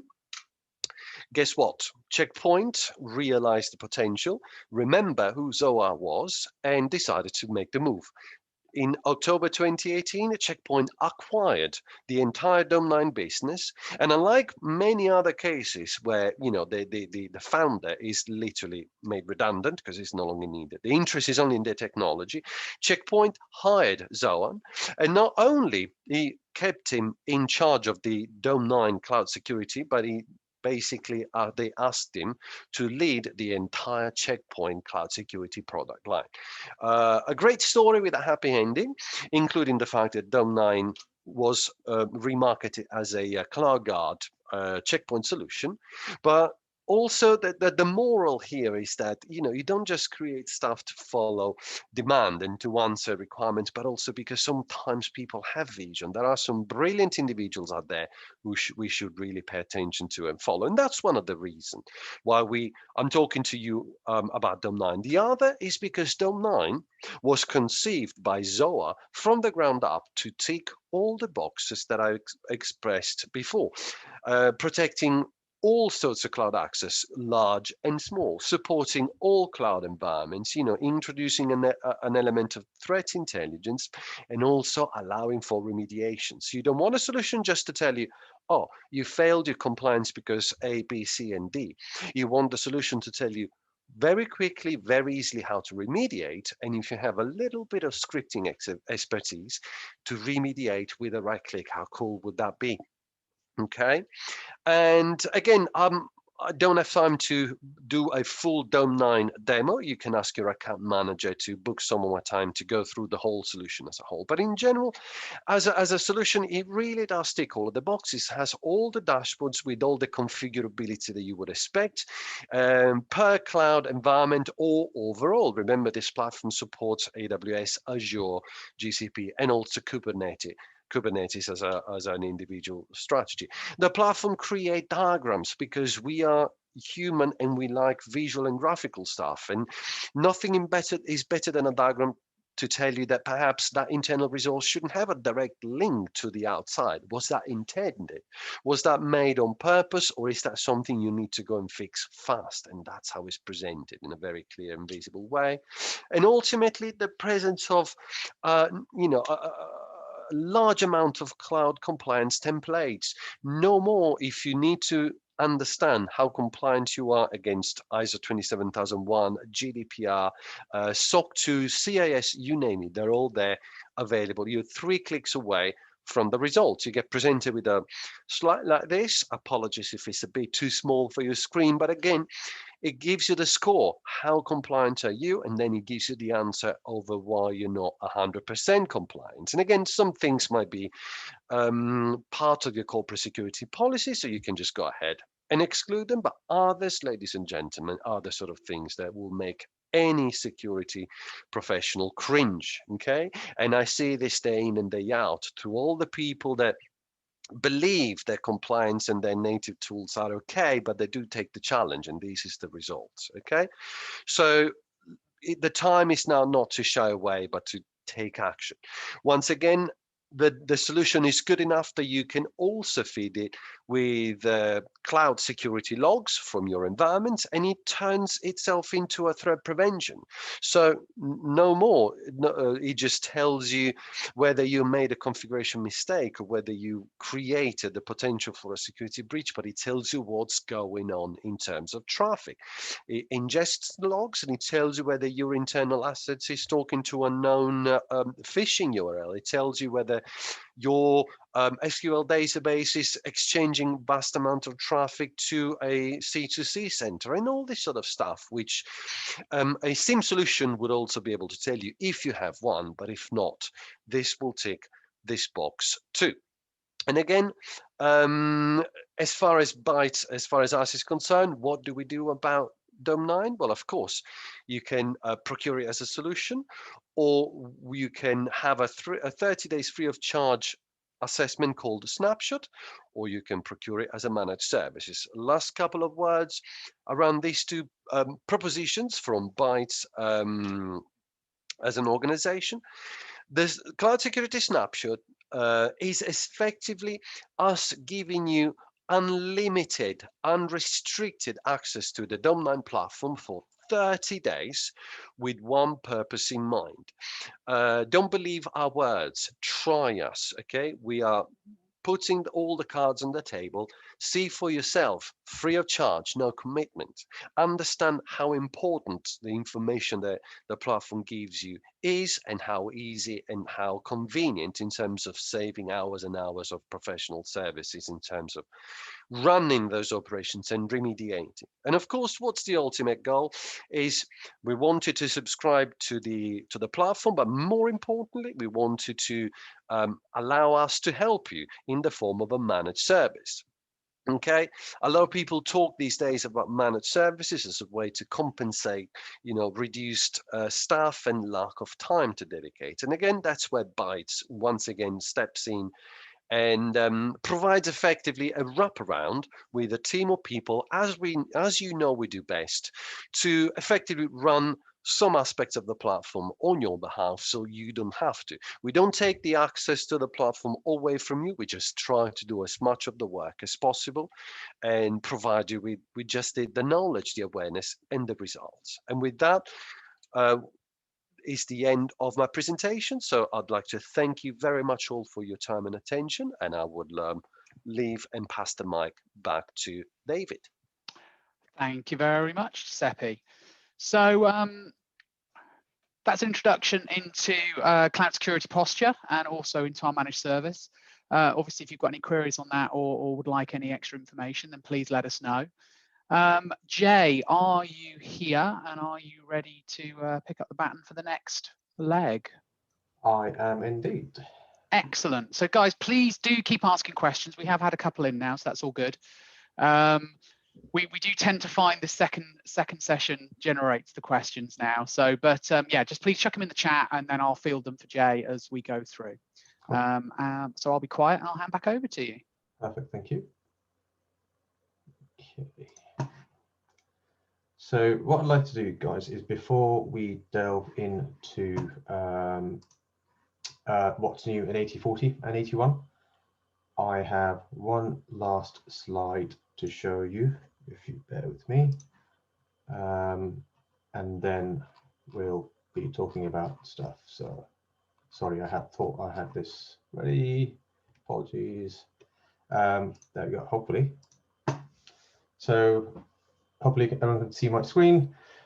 So a couple of things I want to draw everyone's attention to is a few end of support notifications.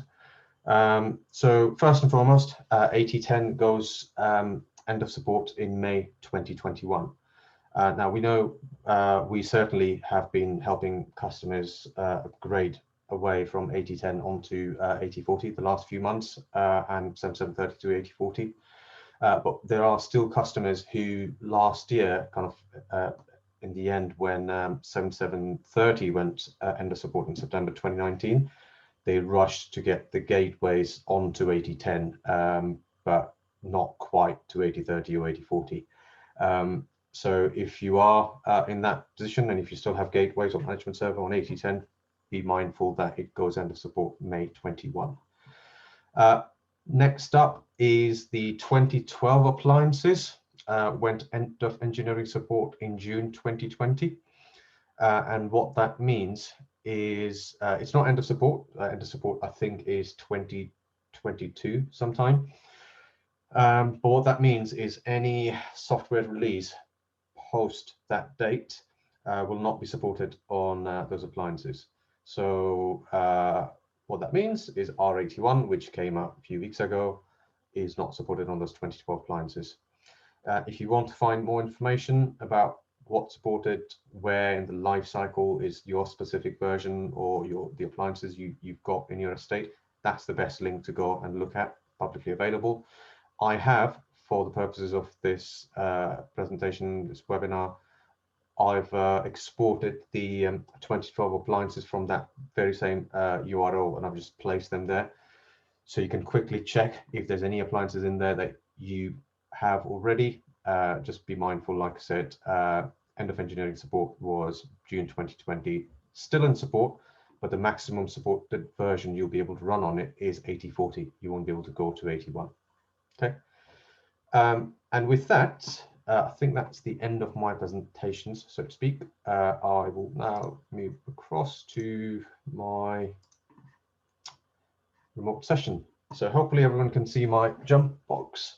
I'm going to start off with 8040 to begin with. Now, 8040 came out Jan this year, and was only made kind of the recommended version around May with the release of the Jumbo Hotfix Take 48.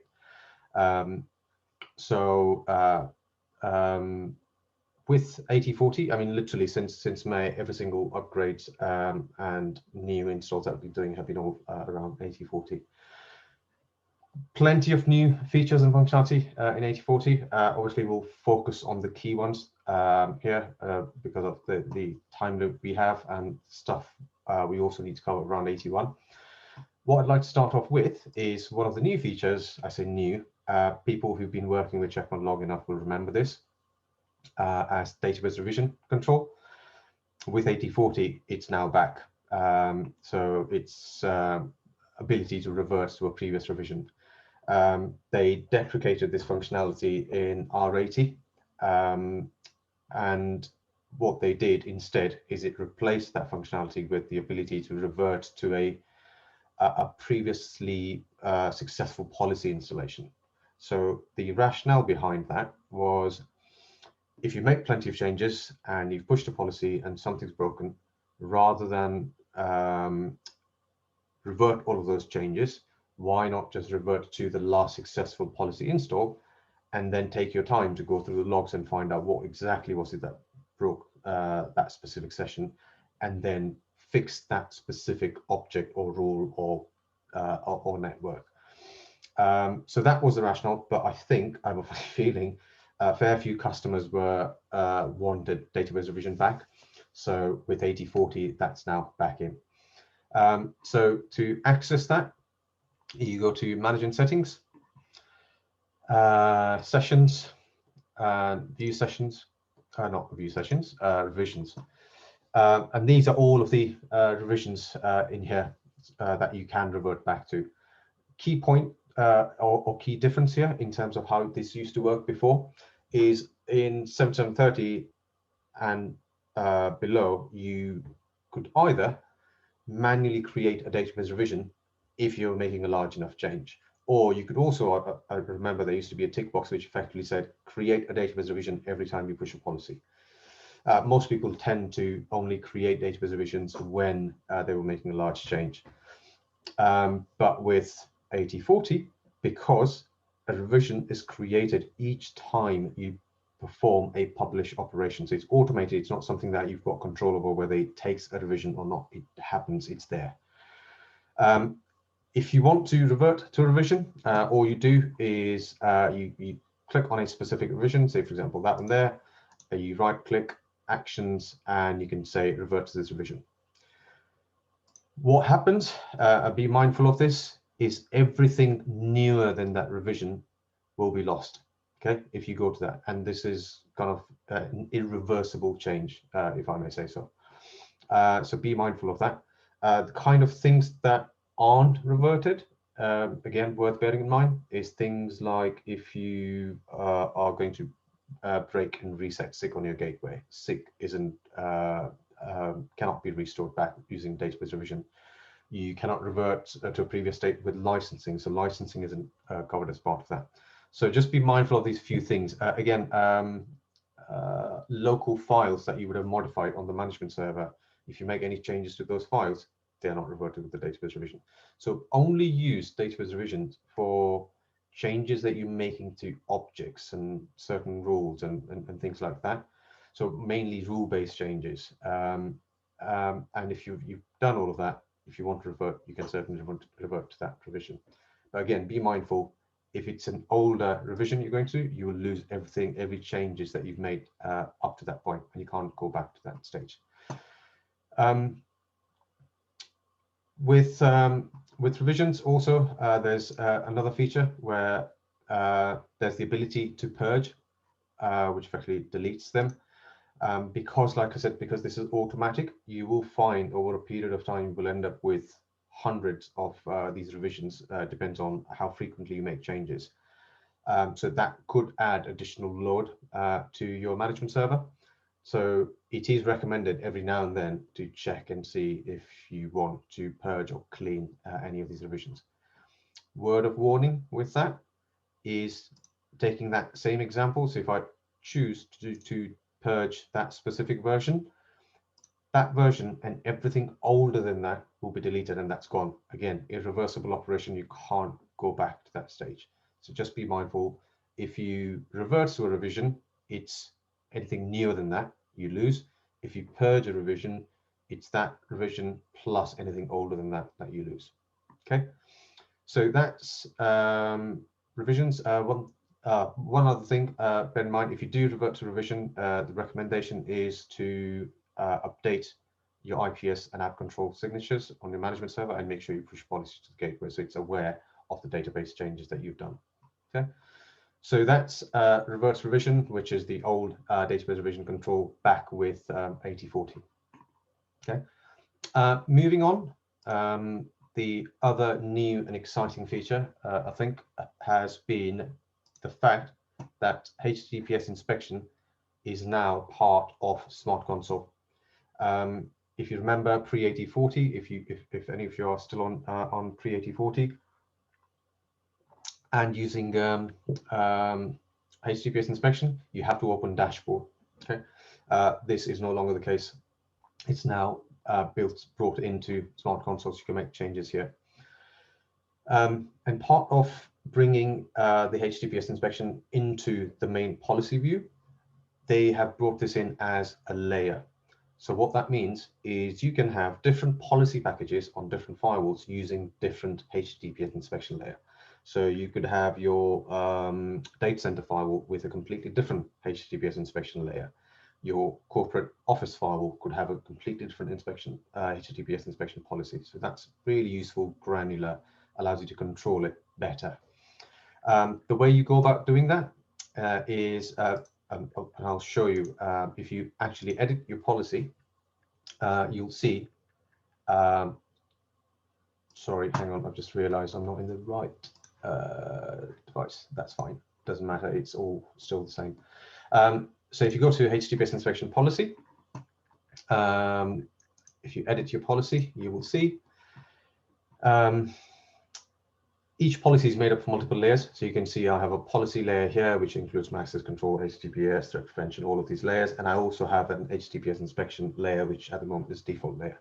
If you want to modify this, so if you want to change this, the best way to do that is open a new tab and you get the manage policies view.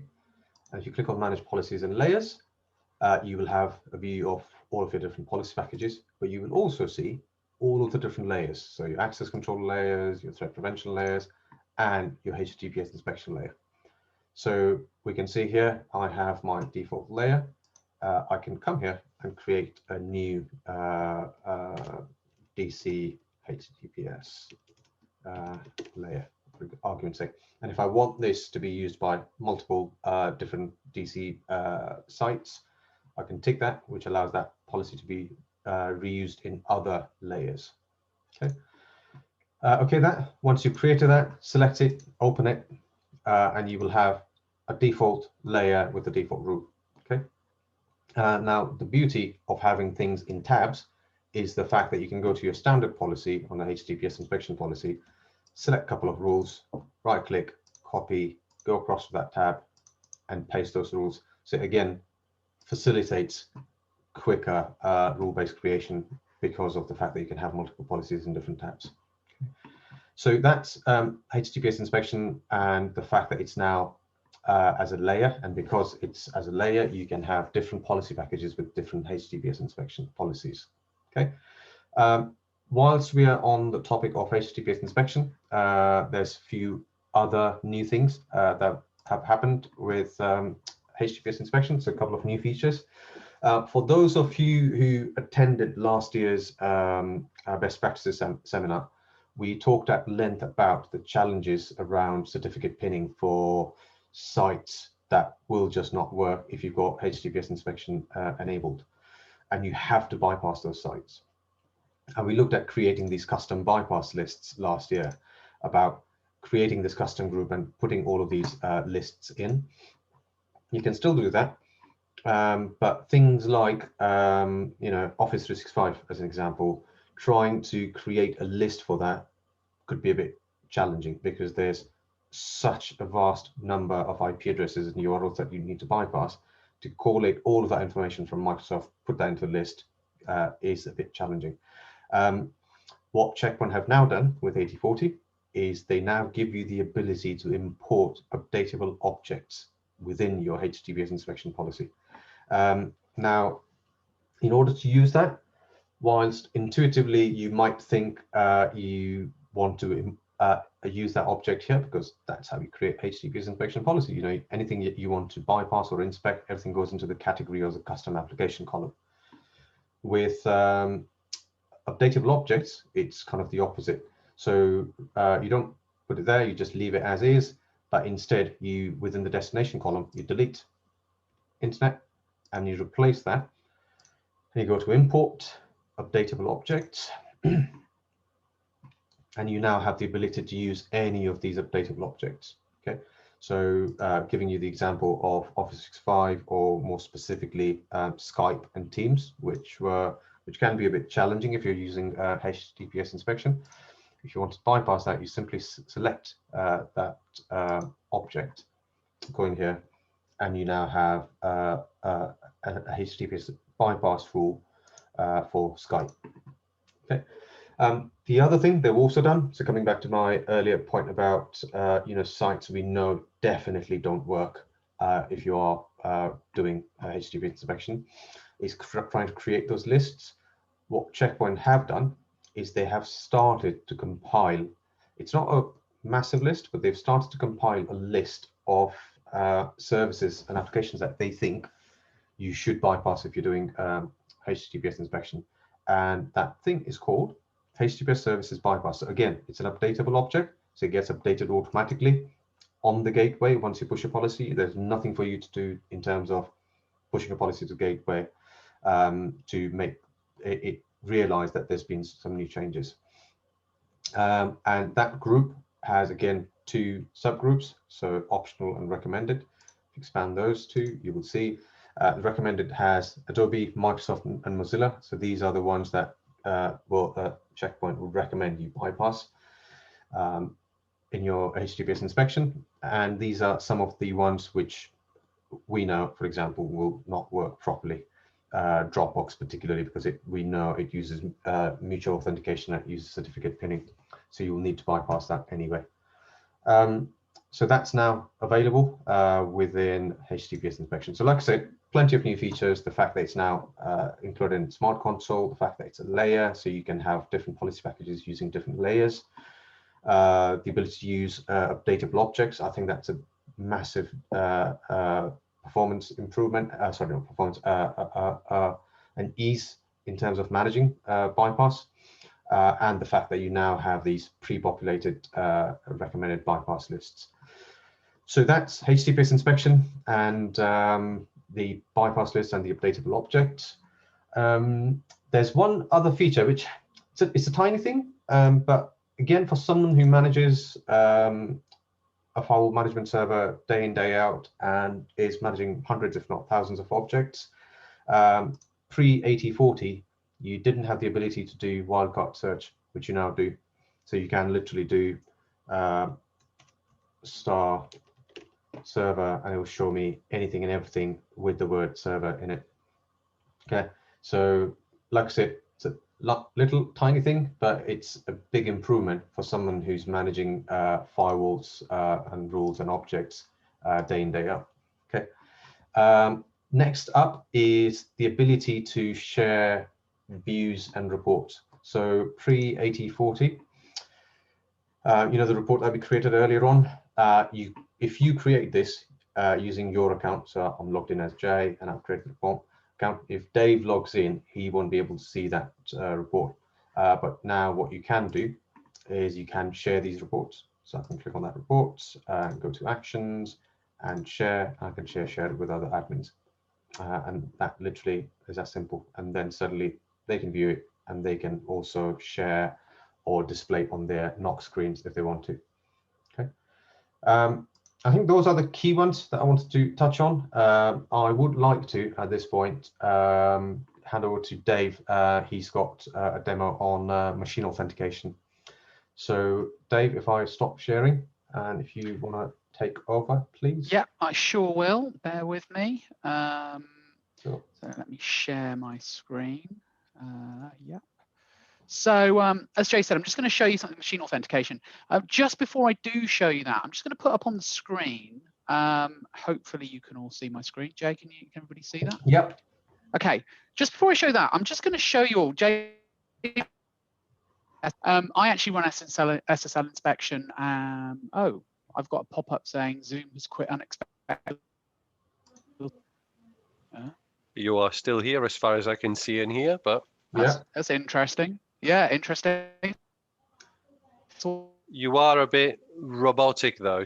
Darlicky. And he's gone. He's gone. Uh-oh. We've lost Steve's audio. Yeah, we can't hear you. I can hear me. Okay, let's try We all can of hear that you now. again. Yeah, there we go. Yeah. Let's try all that again. Zoom Just so people can tell it's definitely live. That's okay, all we're can doing. you all see that? Yeah, we can. Yes, we can. Yes, awesome.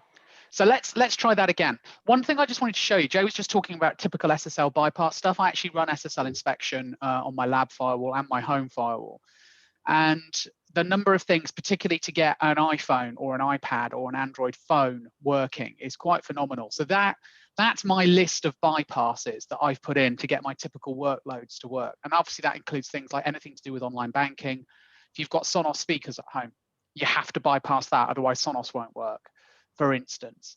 So SSL inspection can be a little bit of a pain in the neck. As you can see, that's not a small list, but I've persevered with it and I've progressively whitelisted. And the one thing I would say, guys, is the problem is you'll turn SSL on, things will break, and you'll turn it off again.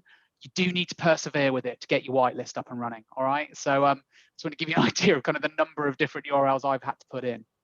Moving on to machine authentication, Jay's already covered, obviously, some of the stuff around SCV and things like that. And machine authentication is really quite useful. So if I try and log in to the VPN at the moment, what you're going to find is that if I just do a show progress, he says, hang on a second, show client. If I do that again, sorry, it is not going to work. And it's not going to work because I need a certificate. Okay, now that certificate is going to be issued by Active Directory, and I've hooked the Active Directory up to the firewall to make sure that only machines that are enrolled for a machine certificate in Active Directory can log in to this gateway. So in here, let me just show you, this is my firewall logs. And if I just hit refresh on this, you will see a failed login attempt here. And you can see here, it's saying quite clearly, machine certificate was required, but not received. The CA, the Active Directory CA is defined here. and you can see the certificate information is all there. So that's all hooked up. So all I have to do to be able to get in, all I have to do is enroll this for a certificate. Now, as it happens, that's easy for me to do it right now. Oh no, not find. I can do request a new certificate, and I can do enroll for an Active Directory certificate. Obviously, I have to have a domain machine, and it has to be a member of the domain for this to work. There we go, succeeded. I now have an Active Directory certificate. And if I now go into here and go connect and hit the button, it will go straight through. Okay, all good. If I go and look in the logs now, what you're going to find, if I hit refresh on this, is that there is an authentication indent up at the top of the screen. And you can see that in addition to the usual username and password stuff, I have an authenticated machine. Okay, now an awful lot of businesses already use computer certificates in Active Directory for wireless access, rather than just depending on usernames and part the 8021X for usernames. They also map the machine name to make sure the user has to be authorized and the machine has to be authorized to be on the wireless network. And I think to me, it makes complete sense to extend that to the VPN because it ensures that only machines that have been issued on the domain, have had the certificates issued, can connect.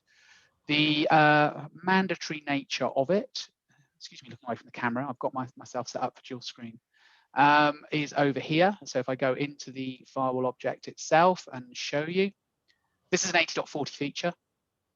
And if I go into VPN clients authentication, it is here down at the bottom, send machine certificate, and I've set it as mandatory. Okay, so it's just a very, very quick and easy way. You can configure your group policy for Active Directory so every machine enrolls for a certificate automatically when it's joined. Obviously, you can revoke those certificates and stop things logging in. But it's just a really good way of additionally checking that not only is the user authenticated for the VPN, but also the machine itself was authenticated for the VPN. And that was it, I think. I don't think I wanted to share anything else. So, Jay, that's back over to you. Excellent.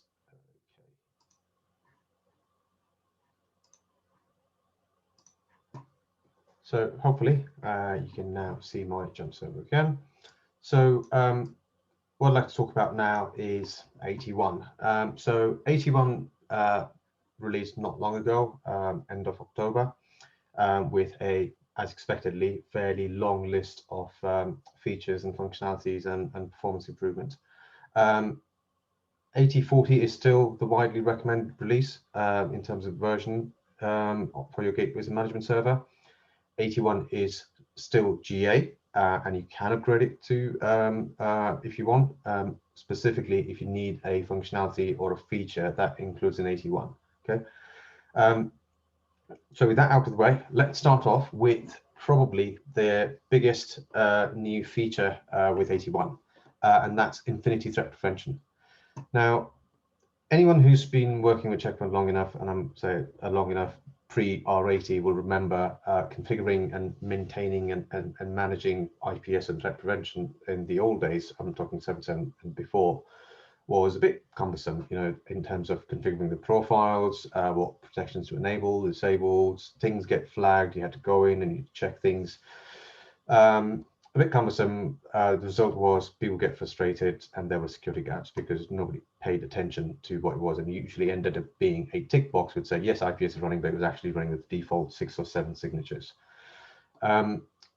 Obviously, since R80, Check Point have made loads and loads and loads of improvements in terms of making the management and the daily watering and feeding of the IPS and threat prevention much better.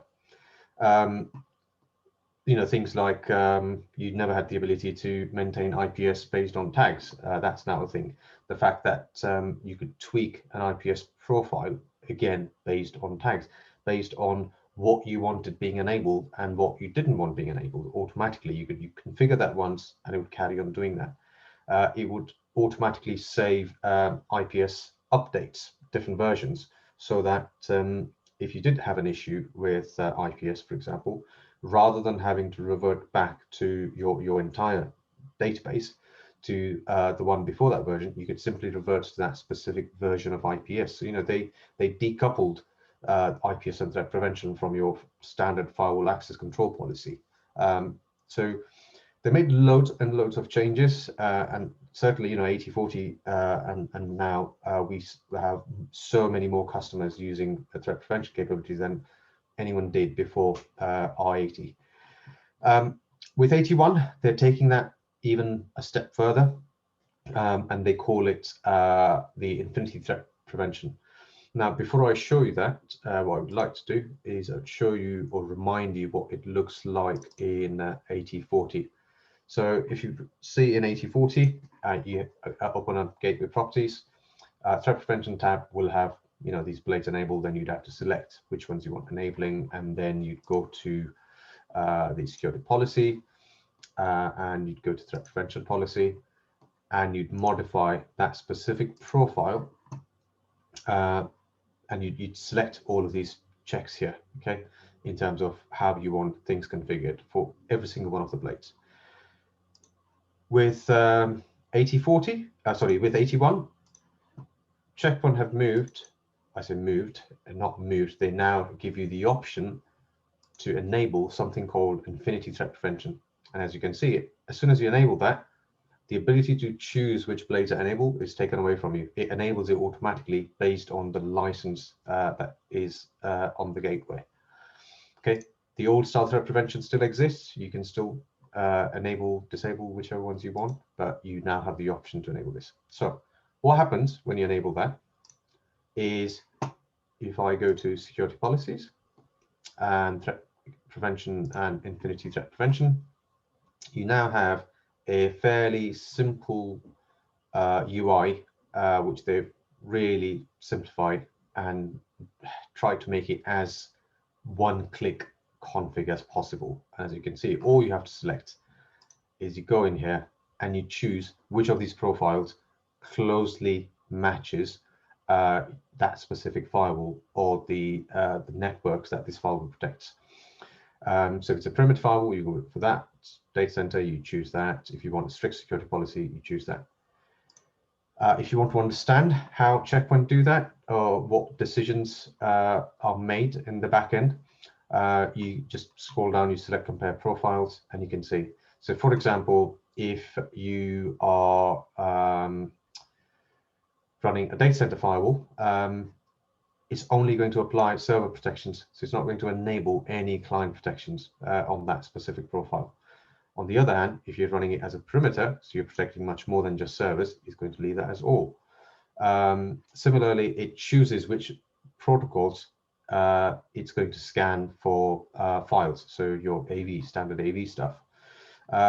Same with sanitization. So this is your threat extraction. So if you have threat extraction enabled, have the license, but if the firewall is just protecting data center east to west traffic, what's the point of doing extraction on that traffic? Because it's not going to see file attachments with that, but it will leave that on for for perimeter firewall and strict security. The question we get asked when people see this is, what if my firewall protects not just perimeter but also internal network and guest networks? In that case, you still choose the perimeter profile. Okay. Once you've chosen the specific profile, there's little you need to do or configure, or to be honest, there's little you can do. You can't go in and say, actually, I don't want the Oracle protections turned on. I don't want this, none of that. It's just taken care of you in the background. Things you do have control over is within the deployment dashboard, which is on the same page. If you just expand that, you will see you can choose to bypass certain traffic for, say, apply detect only protections to that specific traffic flow. So you can say anything from that network, you should only be doing detect, not preventing it. For that specific host, I only want you to do no protection, and for everything else, it's absolutely fine. So you can do that kind of stuff here, but nothing more. And that's the aim, that's the goal for them with Infinity Threat Prevention. Obviously, it gives you a quick overview of the kind of stuff it's done, protected, stopped. The things you still it will remember and respect is your global exceptions.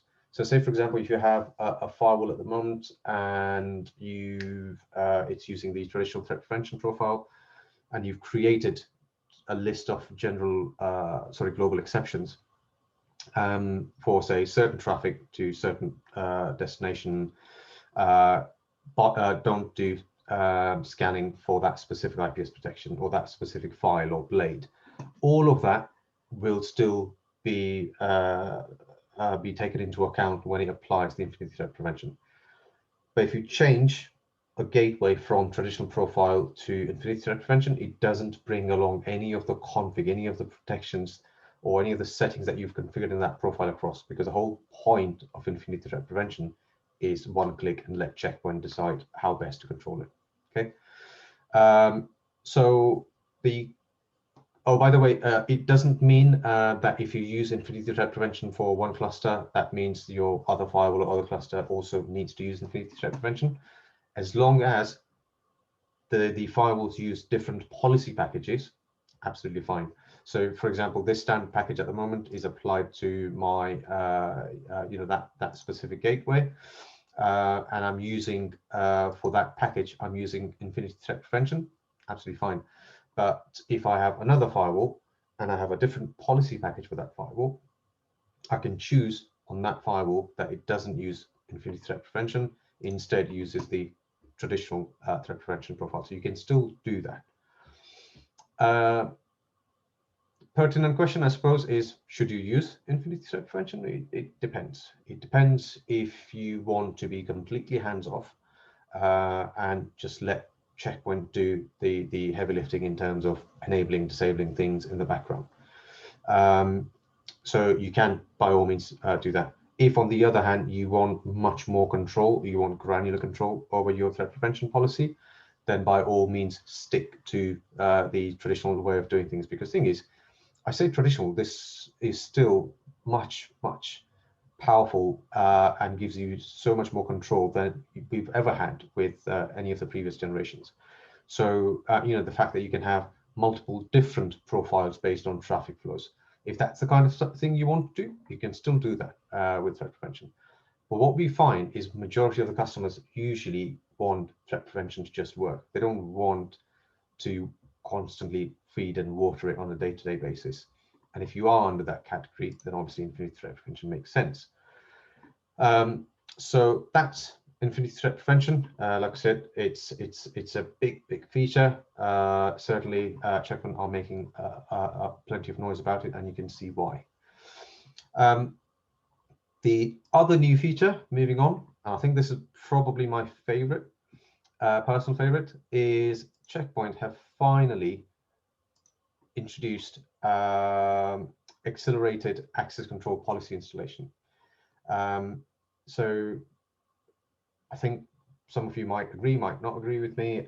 Standard policy installation times at the moment, from what we've seen, takes anywhere between a minute to 5 minutes. Okay, and it depends on a number of factors. It could be the number of hosts you have, the number of objects you have, the size of the rule base, underlying resource utilization of the box, plenty of different factors. But usually that's where we see policy installation times. With 81, Check Point have finally brought in a policy push which only pushes delta changes, and thereby substantially increasing the speed of the installation of the policy. So rather than show you charts of the installation comparison between installation times between the previous version and 81, I thought I'll do a quick demo. So I'll create a few objects and a network and a rule, and rather than do this through the usual way, I'll use the CLI because it's quicker. So I'm going to paste that. So what I have there is 5 objects. So I'm creating 5 new hosts, 1 new network, and a new access control rule. Okay, so if I hit enter,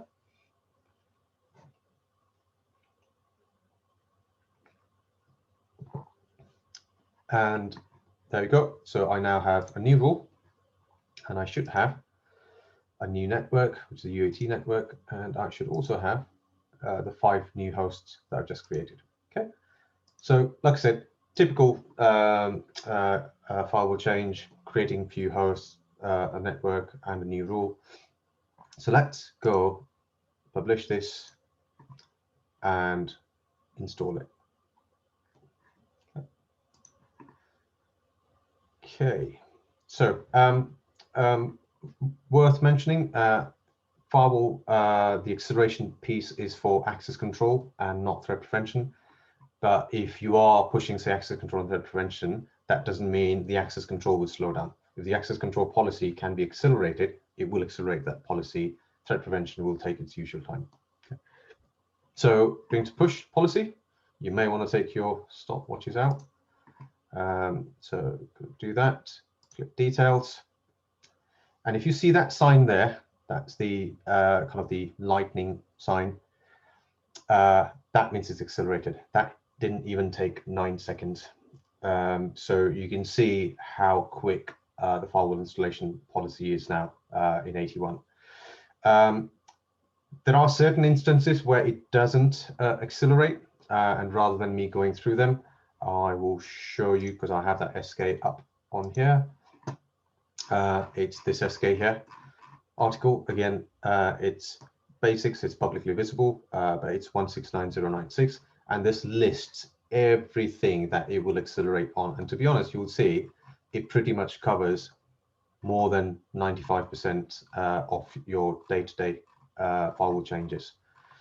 There are certain things where it doesn't accelerate. So for example, if you've changed a policy package, so if your firewall's running on, say, a policy package 1, and you change and create a new policy package trying to push the policy, obviously that's not going to work. If you try and modify a rule that's using any of these really old legacy objects, to be honest, I haven't seen these in years being used by any customer. But if you have, it will still accelerate. It's just that if you modify that rule or anything in that layer, then it won't accelerate. If you made manual changes to any of the files in that directory, it won't accelerate. If you've assigned or reassigned the global domain, this is for customers who have the multi-domain management server in that case. And finally, if you are reverting to an older snapshot, in that case, it might not do the, I say not, it might not, it won't do the accelerated install. And if it doesn't do the accelerated install, what you will see is this icon here. So rather than this lightning icon, which is the one which if you hover, it says install policy acceleration is enabled, you will see that icon, which that then means it hasn't done the policy acceleration. Okay, so you can see why this is my favorite. It does need R81 on both the management server and the gateways, which means, unfortunately, if you upgrade your management server to 81, but if you're still running the 2012 appliances, you won't be able to run 81, and which means those appliances won't benefit from the accelerated policy install. Obviously, if you have other gateways, which are not the 2012 appliances, you'll still benefit from accelerated policy install. Okay, so, moving on. Next is hit counts, which again, for me, I would put that in my second favorite, probably. And when I say hit counts, I don't mean firewall rule-based hit count. I mean the NAT rule hit counts. This is something that we've been asking, say we customers have been asking checkpoints for a very long time. In fact, since they introduced hit counts for the rule base, because this was one thing that stopped firewall admins from deleting or disabling NAT rules in fear of what might happen, especially if it was a legacy rule base, which, to be honest, most firewall installs will have legacy rule base. They will be firewall rules that have been in place for years and years and years, and people are afraid of disabling or deleting rules just in case it might break something. So now finally you have hit counts for your NAT rules, so you can make the decision, and as it does in the firewall rule base, if you hover on that counter, it will tell you when the first time you saw a hit and when the last time you saw a hit on that NAT rule. So again, to help you make that decision better. Whilst we're on the subject of NAT, another new feature within NAT is the ability now finally to use updatable objects in naturals. So this, I think personally, is a big step forward, because what you can now do suddenly is you can go to Office 365 as an example. So I can now say all traffic that's headed to Office 365 services, hide it behind a different IP address than my normal hide net. Okay, so you can do that based on services. You can even, the fact that this is an updatable object, you can even do that based on geolocation, for argument's sake. So you can do that based on geolocations, whether it's continents, countries. The list is basically endless, the kind of stuff you can do with that. If you have the management server managing firewalls in Azure or AWS, and you're utilizing the Cloud Guard controller connection, which effectively brings in the objects dynamically from your cloud environment into your management server, you can even use those dynamic objects within the policy. And the beauty of that then is suddenly, which at the moment you would do if you want to create a hide net for, say, a network in Azure, you would have to create that network manually in your policy here, and you'd need to create the hide net. Obviously, for firewall rules, you've had the ability to use the dynamic objects for a while now, but now you can use the dynamic objects in naturals as well. Making the act of creating those networks redundant. You don't need to do that anymore. So again, that's a massive step forward, which is the ability to use updatable objects in naturals, and the fact that you can now have hit counts in naturals.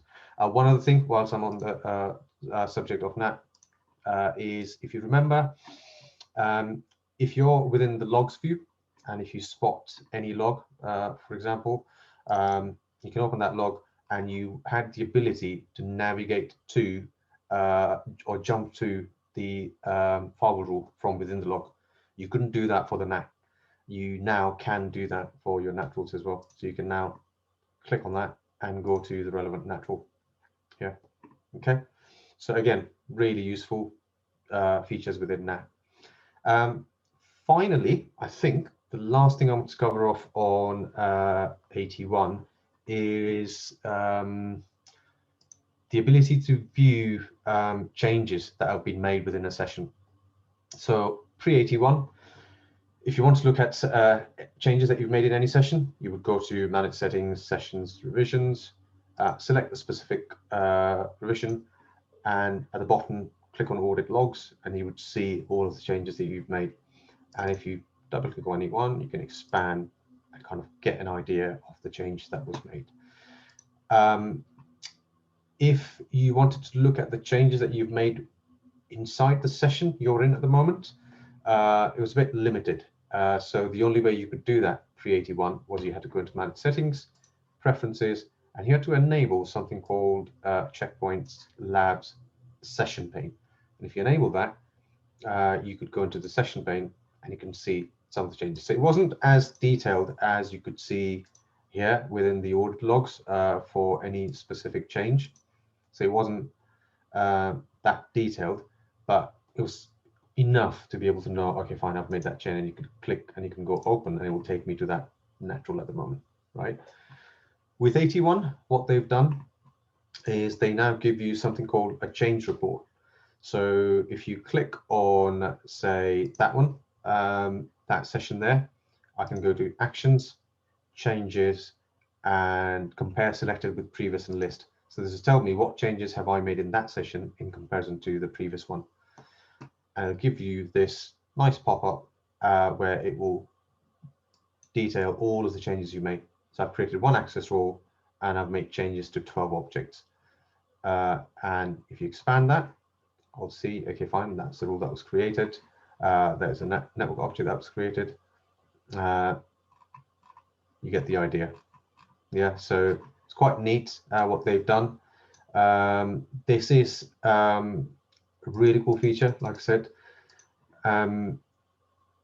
There is a tiny limitation in here, which has already been flagged with Check Point. They have assured us it's coming in the next whichever version, whether it's going to be Jumbo, it is on the roadmap, is you can't print or email that report, okay?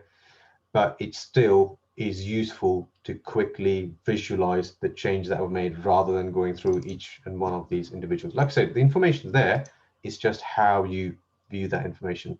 So that certainly is a big step forward. And like in a similar view, if you want to look, check the changes that were made in the current session, that again, I think is quite useful. So if you go into your security policy and policy here, you have a changes button at the top. If you click that, it will show you the changes that you've made in the existing session. Okay, so you can see it will show us the natural that I just created. So there you go. Yeah, that's a natural. That's what I've done. So again, useful if you're midway through making an awful amount of changes and you get dragged into something more urgent, important, and you come back and you say, all right, where was I? You can just hit that and it will tell you exactly all the changes you made and pick up where you left off. Okay, so that's me with 81. Obviously, there's many more features and performance enhancements, but we can't cover everything in that session. But if there's anything in particular that I've talked about that's of interest and you want more information, we can happily take this offline and go into a little bit more depth. Or if you want a bit more detail on the other features and functionality, then again, please do get in touch and we'll be happy to help. And that's me. Back Cool. to you, Dave. Thank you very much, Jay. So guys, I hope that has been useful. Let me just look. We haven't had very many questions, which is fine. So not a problem. We are going to obviously distribute the slide deck, and also you will get a recording link to this. I want to say an absolutely massive thank you to Jay. I don't think any of you can possibly comprehend how much prep goes into these sessions. It is absolutely phenomenal, and it is a lot of hard work to be able to sit here and basically just demo for the best part of 2 hours. Also, big thank you to Giuseppe for doing the presentation for us halfway through, and the effort that's gone into that. I am just going to share my screen. Well, I say screen, laughably call it screen. There we go. So that you can see just the link for the SurveyMonkey, please. So if you can give us the feedback, that would be really appreciated. And we can then factor that into future events. One last final thank you, which is to Shona and Michael for all their organization work on getting all of this set up for us. We do have the casino night tonight. It is only an hour and a half of your time, and actually it is really good fun. I know it might seem completely pointless, but it's just a little bit of fun with a virtual casino table, bit of blackjack, a little bit of 3-card poker. It's very simple. As I said earlier, you get the opportunity to bet stupid amounts of money that you never normally would because it's all virtual. If any of you haven't registered for that yet, it's not too late. We can sort that out for you. Although I have to admit, Shona, I can't remember what they need to do to register for it other than just click on the link that they originally got. Is there anything else you need them to do? I've probably just caught Shona on the hop with that. Yes, I have. Can anybody else? I was muted. Apologies. I was muted. That's all right. Everyone who I basically sent the casino link to anyone that wanted to join that had registered for today. All right. So you know, there is more than enough space for everyone. Please do pop on, even if you didn't originally say that you were going to join. The more the merrier. Absolutely. Cool. Awesome. So that's it. Thank you very much, everybody. We'll give you 5 minutes of your day back. We were 5 minutes early, and we look forward to seeing you all soon. Thank you very much for attending. Cool. Thanks a lot, guys. Thanks everyone for coming. Thanks.